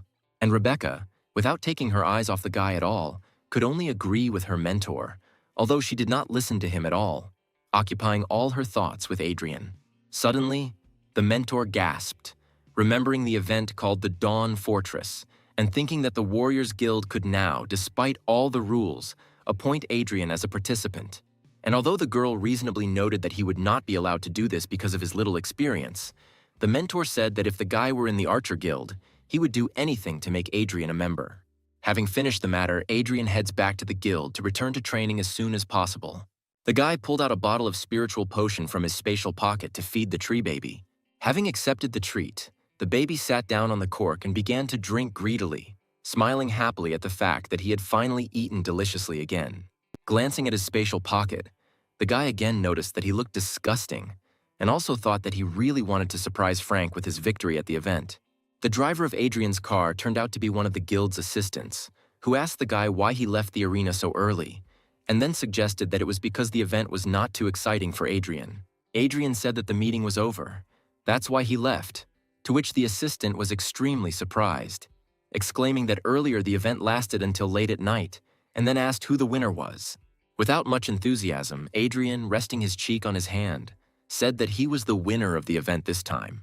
Obviously not really believing the guy, the driver decided to support the joke and congratulated Adrian, thinking to himself that he should ask him to double his training. Finally, they reached the guild, where there were surprisingly a lot of people near the entrance, which surprised Adrian a little. As Adrian got closer, he noticed that most of those present were from the Dawn City law enforcement team. Inside, Roosevelt shouted at the Warriors Guild students who were defending their mentor and preventing him from being taken into custody. One of the students shouted back indignantly, pointing out that Mentor Frank had always treated geniuses with kindness, and they were simply trying to set him up.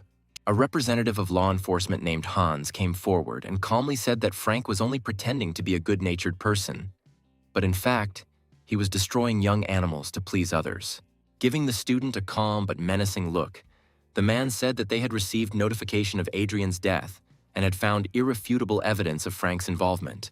Frank looked stunned at the people surrounding him, trying to take him into custody, and tried to understand how his ordinary day turned into something so incomprehensible.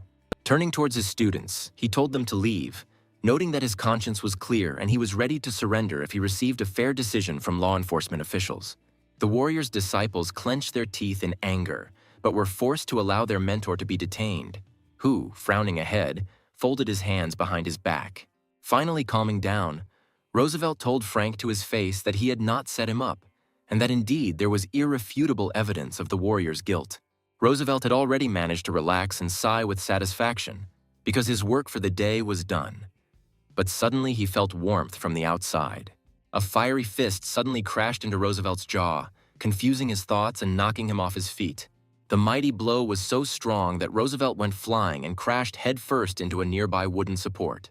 Falling and spitting blood, Roosevelt swore, and thinking that it was one of Frank's students, ordered Captain Hans to arrest them all. Seeing who hit Roosevelt, Frank, like his students, opened his eyes in shock, not understanding how this was possible. Captain Hans, although he remained calm, was clearly no less surprised by the blow than the others. A cheeky smile from Adrian, who mentioned that he had not yet gotten even with Roosevelt for the last time, asked directly why he would suddenly turn out to be a dead man. Frank exclaimed joyfully when he saw that his beloved student was alive and asked if he had left the event early.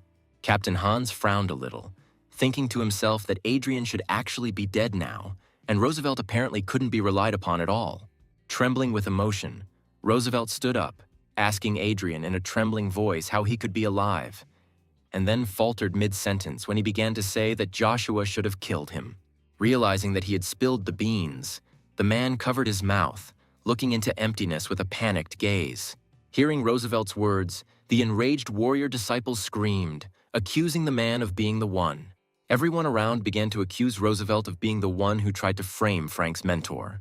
At the same time, Captain Hans, smiling, tried to cover up his unlucky comrade, noting that Frank sent Adrian to such a difficult event, which means he had ulterior motives.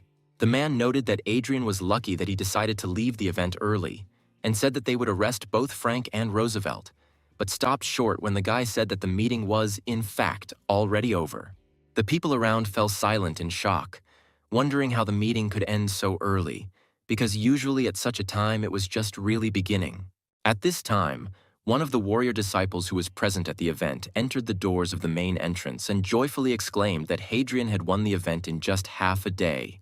However, when he saw representatives of law enforcement agencies, the boy became worried and fell silent, trying to ask what was going on here. Everyone around them screamed in amazement at the realization that Adrian not only survived this dangerous event, but also took first place. Adrian said that he and his mentor had been following Roosevelt's actions and therefore had a rough idea of what he was going to do, which meant now was the time to settle the score. Roosevelt trembled with the understanding that all his plans had collapsed, which just recently seemed simply impossible to him.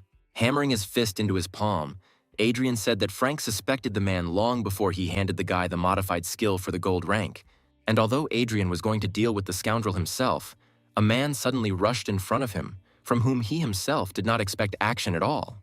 Running forward, Captain Hans, looking sternly at Roosevelt, was about to arrest him, seriously saying that Adrian was right and the time had come to deal with the villain. In turn, Adrian, seeing what was happening, frowned, realizing that Captain Hans would never allow the matter to end so easily.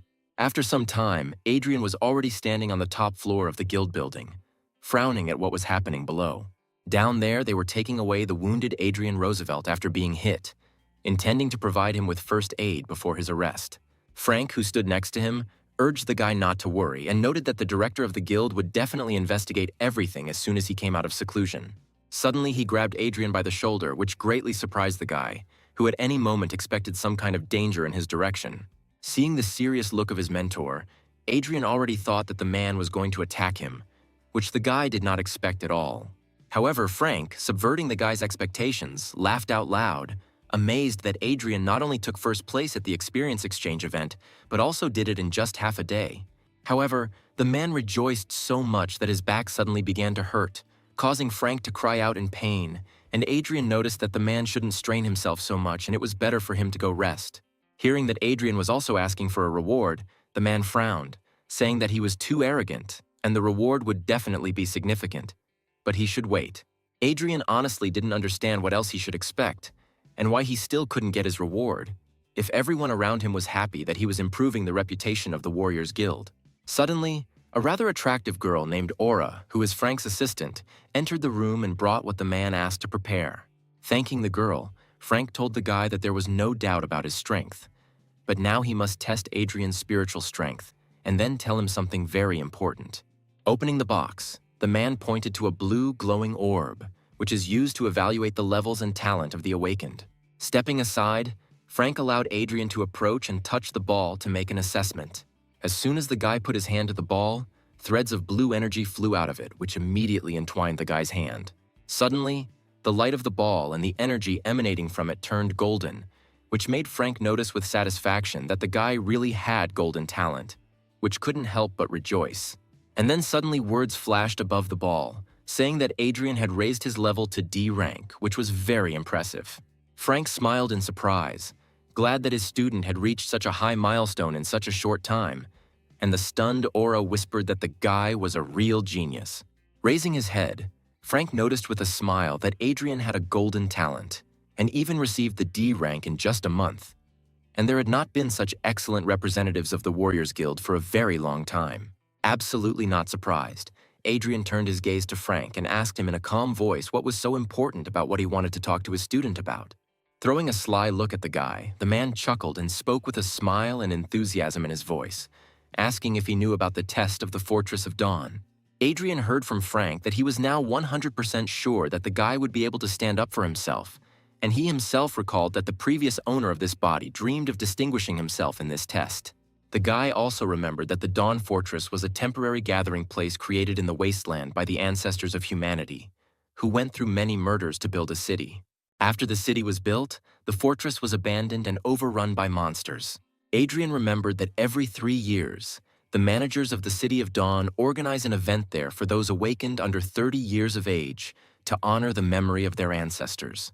The man pointed out that under the fortress there is a source of spiritual water where you can practice and significantly improve your strength, but only if you win the test. Frank said that this test was very dangerous, and although Adrian fits all the conditions, he would take a lot of risks if he tried, but it was clear from the guy's eyes that he did not intend to retreat. Putting his hand on the guy's shoulder again, Frank noted that he would be glad if Adrian achieved victory, but survival is still the most important thing. In turn, the guy thought about how much he could get from the spiritual source if he won, because with its help, he could even raise his rank to C. Having agreed that Adrian, although he would try to win, would still concentrate on his own survival, Frank asked Aura to give the guy his reward for the event. It turned out that in addition to the agreed-upon money and spiritual potions, the guy was also entitled to an apartment for Awakened rank C, and Frank joyfully handed Adrian the key to it. Adrian, delighted with such a gift, said that it was not far from returning the Guardian family mansion, to which Frank replied that only the head of the guild could help with this matter. Hearing that Frank knew about Michael's treachery and would do everything to help Adrian, the guy smiled and thanked his mentor for such a kind attitude. However, turning away and getting ready to leave, the guy hid his smile, thinking to himself that he had to cope with all his problems himself. After some time, the guy returned to his apartment to continue training and improving. Sweating after absorbing the energy from the last starstone, Adrian gloomily noted that after reaching D rank, the difficulty of cultivation had only increased. Having looked displeasedly at his hand, from which the sand remaining from the starstone was pouring out, Adrian stated that even several 100,000 stones were not enough for improvement. The guy's attention was suddenly attracted by Tree Tiny, who raised his glowing green index finger up and said something in his own language. The guy remembered how at the event, unnoticed by others, he asked the kid to carry out some manipulations on the defeated knight. Approaching the tree little one, Adrian stroked him and praised him, once again surprised that the tree spirit had such a useful ability. Armed with a new blade, the guy changed into stylish black clothes and noted out loud that the skills of a thief in these new items could be very useful. Opening the window and concentrating on the thief's reflexes and dexterity, the guy jumped out of it, planning to get to his target as quickly as possible. Meanwhile, Joshua lay in a hospital bed, still unconscious after his crushing defeat in the battle with Adrian.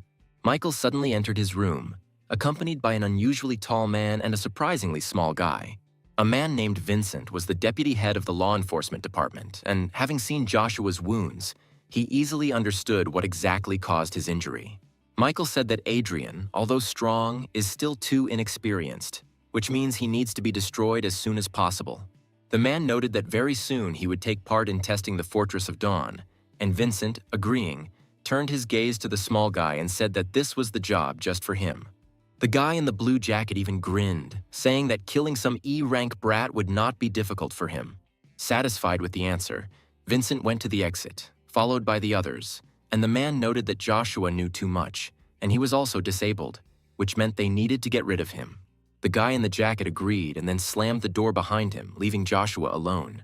Suddenly, something hit his head, causing the guy, even while unconscious, to wince a little. At the same moment, his body suddenly exploded with incredible pain. His eyes flew open and his veins bulged, causing the knight to cry out. Blood began to flow from his mouth as he begged for help through the pain and clenched teeth, raising his hand. Extending his trembling hand towards the window where the silhouette was visible, Joshua begged again, trying to cope with the pain. Adrian, sitting on the window, smiled, looking at the suffering of his past enemy, and asked him directly if he wanted to live. Thinking that the silhouette had only appeared to him, Joshua raised his gaze full of pain to the ceiling and thought with incomprehension how he, being a brilliant knight, could die like this. However, the readiness to fight for his life shone in his soul, and therefore he was going to endure as long as he could.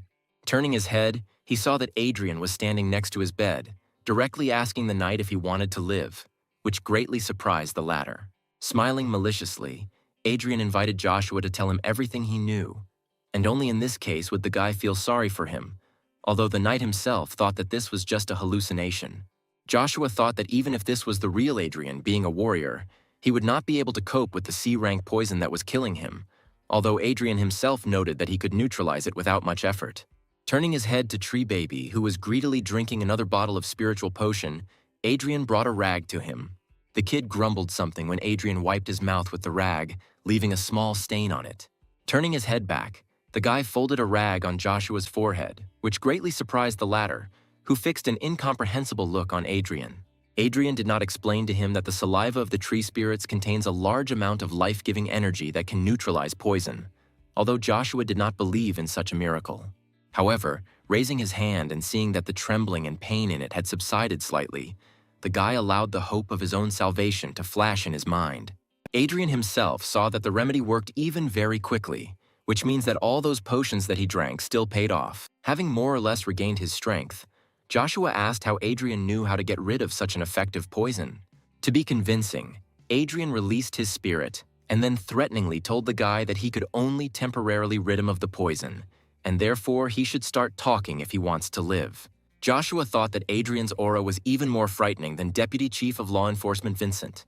Abandoning his pride, the guy promised to tell everything to Adrian, calling him master, if only he would save the knight's life. Not particularly in a hurry to save the knight, Adrian calmly listened to everything that he told him, although Joshua was getting worse every second. After listening to all the details, Adrian chuckled and touched his chin with his fingers, taking in all the details of what happened and noting that it all sounded very interesting.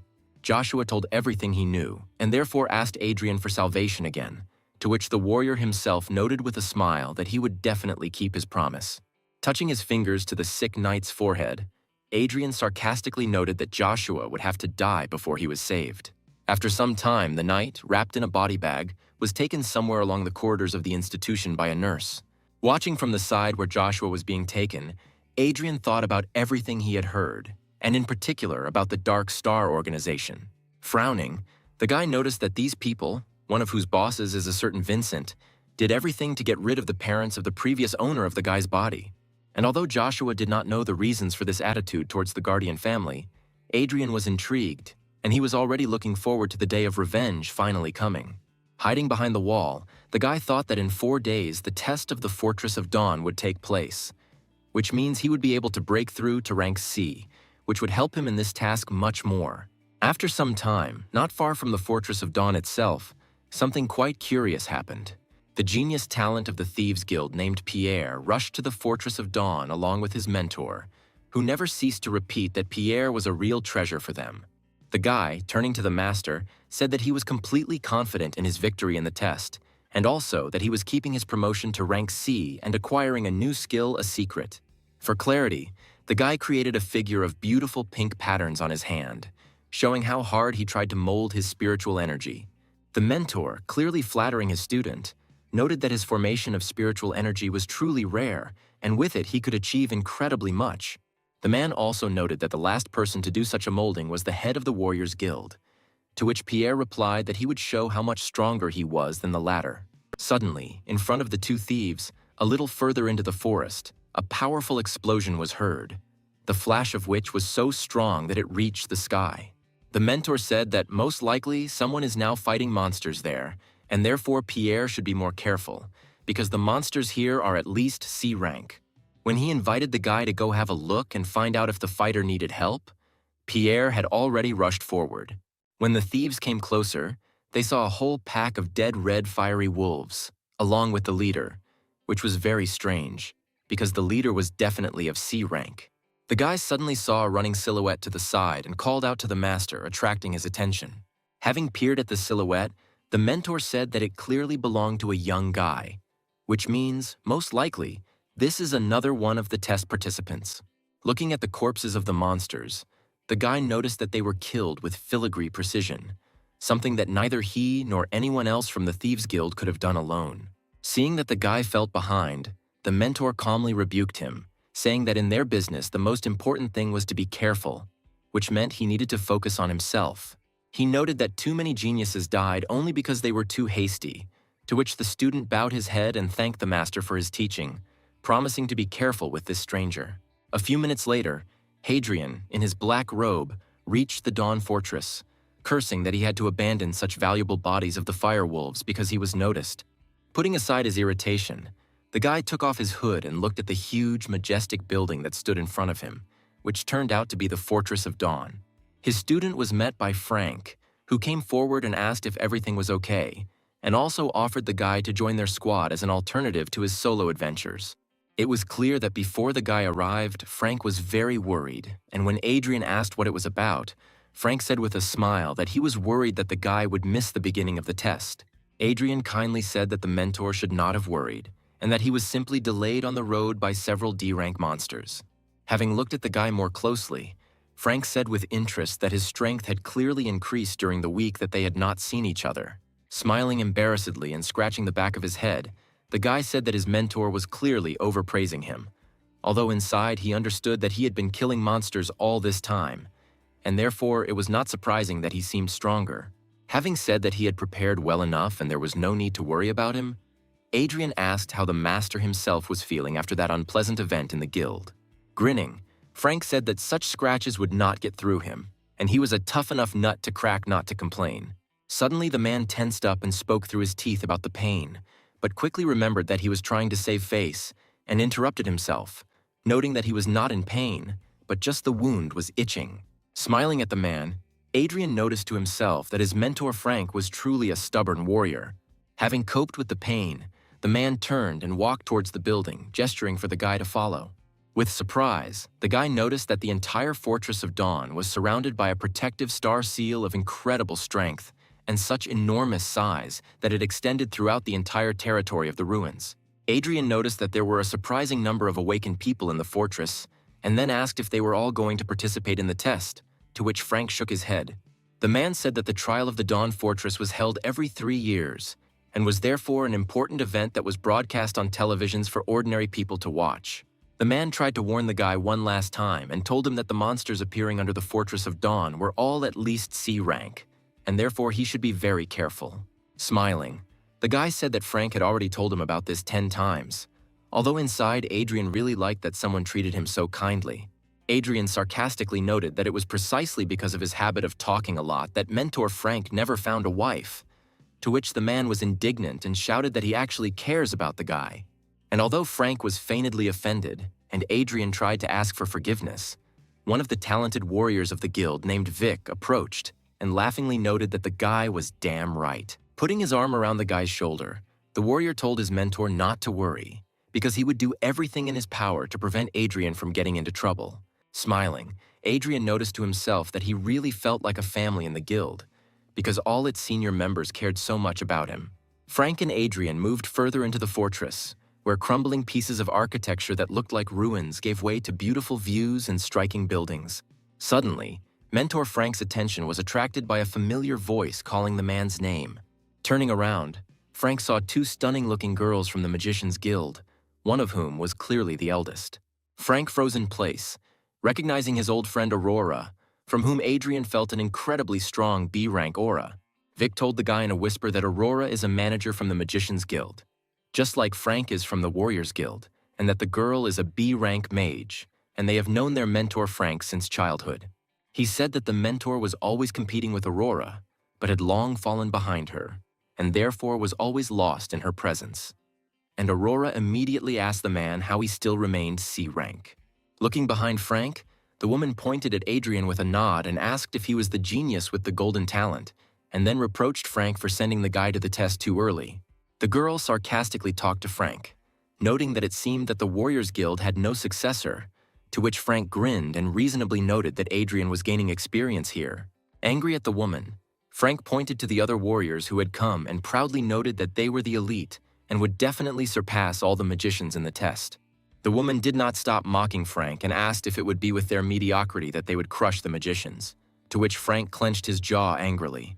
Smiling, Aurora proposed an argument to Frank, and Frank, in the heat of emotion, did not allow himself to disagree. Skillfully playing on the feelings of the warrior's mentor, the woman offered to supply him with a very valuable potion of spiritual power of B rank. She boldly egged Frank on, which is why even his students began to get angry. Although Frank, out of anger, agreed to such an expensive bet. The sorceress, pleased with herself, said that the potion would be taken by the one whose students could pass the test better, and in the end, she would definitely come for the winnings. Vit pressed his fingers to the bridge of his nose and, together with the other students, became disappointed in the teacher because he argued with the obvious favorites. Even Frank himself did not understand how he managed to agree to a bet with such an arrogant person, and therefore now he reproached himself for his haste. Frank was upset, because the B-rank spiritual power potion is his treasure, and therefore he sadly asked his students to cope at all costs. Finally, the event organizer announced that the trial of the Dawn Fortress was beginning. Several magicians cast a spell and a huge portal opened in the middle of the fortress between the protected and dark parts of the building.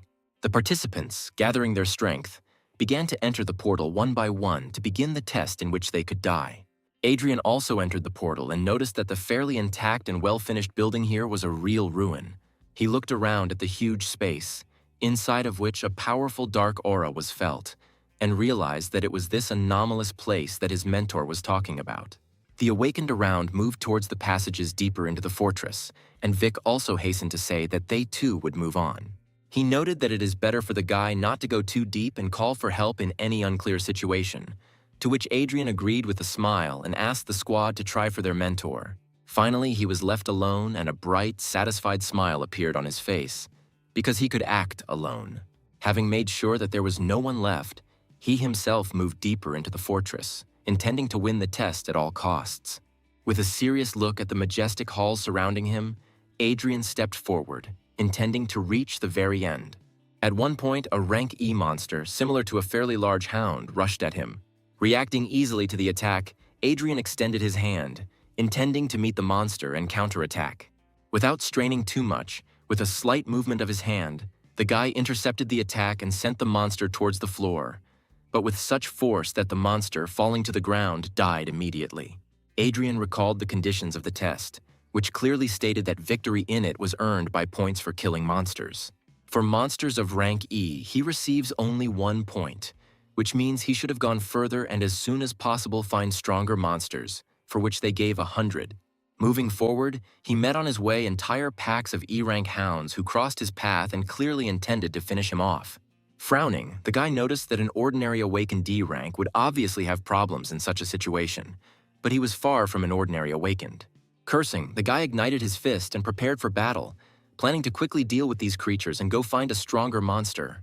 The monsters immediately rushed to attack, wanting to tear the uninvited guest into pieces and not feeling any danger from the guy. A whole flock attacked Adrian, and their jaws threatened to close on his throat, but he did not even worry for a second and only prepared to repel all the attacks at once. Within seconds, each of the pack of hounds was lying on the ground dead, and Adrian was upset because he had only just warmed up. Using the skill of his heart, the guy pulled their energy from the bodies of the killed monsters, intending to use it since they were otherwise useless to him. There were quite a lot of monsters, and therefore the guy could use their energy to form a spirit formation. Having saved this energy in a bottle, the guy put it in his spatial pocket, once again noticing its unsightliness, to which the tree baby said in his language that he liked it. Rolling his eyes, the guy told Tiny that the aesthetics of the Ents were somehow too outdated and promised to start training him later, to which Tiny rolled his eyes. Having done everything he wanted, Adrian moved further into the depths of the fortress, looking forward to facing someone truly strong. As soon as he turned the corner, his presence was noticed by the same thief whom Vincent ordered to kill Adrian, and with a smile, he rejoiced at his luck. The guy rushed after Adrian, silently warning the guy that he was to blame for his death, because he had insulted the master. However, at the same moment, the thief stopped himself, because he remembered that his master Vincent had given clear instructions to make Adrian's death look natural. With eyes hungry for blood, the guy remembered that on one of the paths of the fortress at the top, there was a whole horde of monsters, and therefore he could bring them on Adrian with the help of a special potion. Adrian opened the bottle and its contents immediately began to dissipate, which is why the aroma of the potion began to spread throughout the surrounding space at high speed. The guy cruelly stated that Adrian should be grateful that he would be killed using such an expensive means, although being a dead man, he would no longer thank anyone. Having risen to a higher floor, Adrian studied his surroundings without much effort, looking for those monsters for which he would get more points. Suddenly, before his completely calm gaze, several blades flashed at once, each of which was aiming at the guy. From the darkness native to monsters, 3 armored zombies of rank D immediately rushed at the guy, planning to destroy him. Using the fist of a fiery blade, the guy without much effort finished off all 3 monsters with one powerful blow, sending their dead souls to another world. With a smile, looking at how their bodies crumbled, the guy noticed that armored zombies were even weaker than some awakened D-rank ones, and therefore the battle turned out to be too easy. Turning his head, the guy noticed a whole group of living corpses, and then counted them and converted the number of zombies into points that he would receive for destroying them.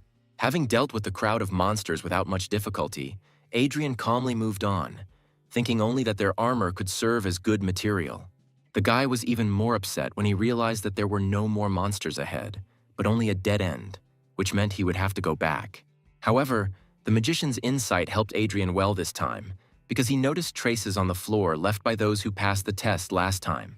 Kneeling down on one knee, the guy studied them with interest and realized that the footprints looked quite strange. Taking a closer look, he noticed that right where the wall blocked his path, there was an incomplete footprint, from which only the heel was visible. Adrian thought that this wall must have moved somehow since someone had passed here, and then smiled, realizing that this place had many secrets. For the first time in a long time, Adrian used his summoner's senses to feel all the details of the space around him. The guy looked around and saw details of a hidden mechanism in several torches on the wall. He realized that it was enough to light the first, third, and fifth torches for the mechanism to work. With one deft movement, the guy created a flame from the air, which flowed to the desired torches and lit them. Approaching the torches, the guy saw other parts of the mechanism and turned the second, fourth, and sixth of them. As soon as he finished his manipulations, the sound of gears and levers was heard in the walls, which influenced the mechanical door, opening it. Smiling at his own ingenuity, Adrian walked forward and found himself in a surprisingly brightly lit room, which stood out strongly from the dark atmosphere of the fortress. Right in front of Adrian in this hall, 3 unusual warriors in golden armor lined up. Walking closer without fear, Adrian examined his potential rivals with interest.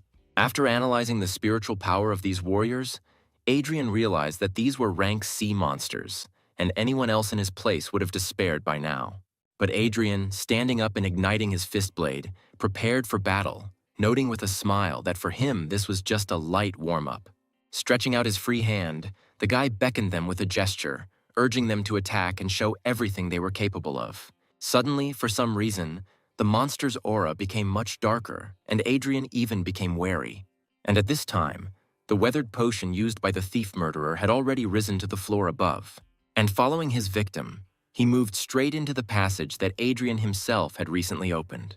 Holding his stance, the guy prepared to meet the attack of one of the knights, who had already aimed the tip of his spear at Adrian, while the other 2 surrounded the enemy. Taking out his blade, the guy blocked 2 attacks with the blade and dodged the third without taking his eyes off his enemies, ready for battle. Carefully analyzing the battle, the guy ignited his fist blade and, choosing the right moment, rushed to the attack.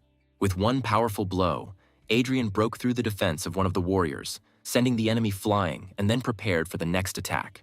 However, his reaction was not enough for both warriors, and he found himself open to attacks from 2 spears at once. Having made one precise attack, the warriors were able to reach their target with their spears and pierce the guy's body, joyful at their own victory over the villain. However, it turned out that the warriors only penetrated a copy of Adrian, created by one of the skills that Lilia helped him acquire on the black market. Thanks to this skill, the guy was able to confuse the knights, which is why they both opened themselves up to attack again.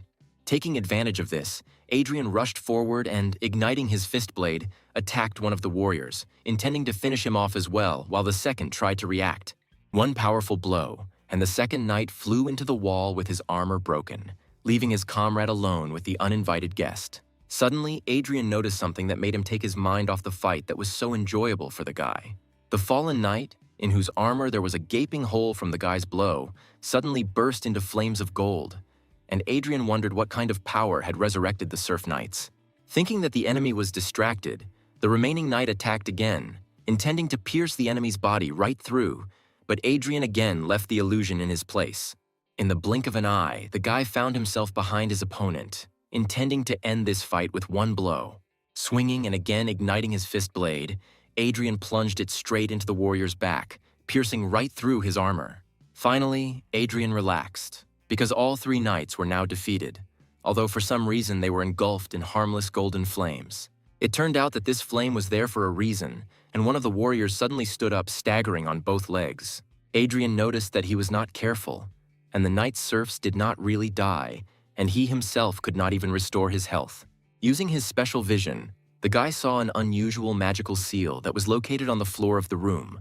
Having looked at it more closely, Adrian realized that this seal is a magical puppet formation. and it is for this reason that the knight does not die from his attacks. Adrian realized that those who last entered this room died and were turned into puppets that could be resurrected to control their bodies. The guy realized that this room used to be something like a secret treasury, which required a similar special security system, although all the treasures had long been taken out.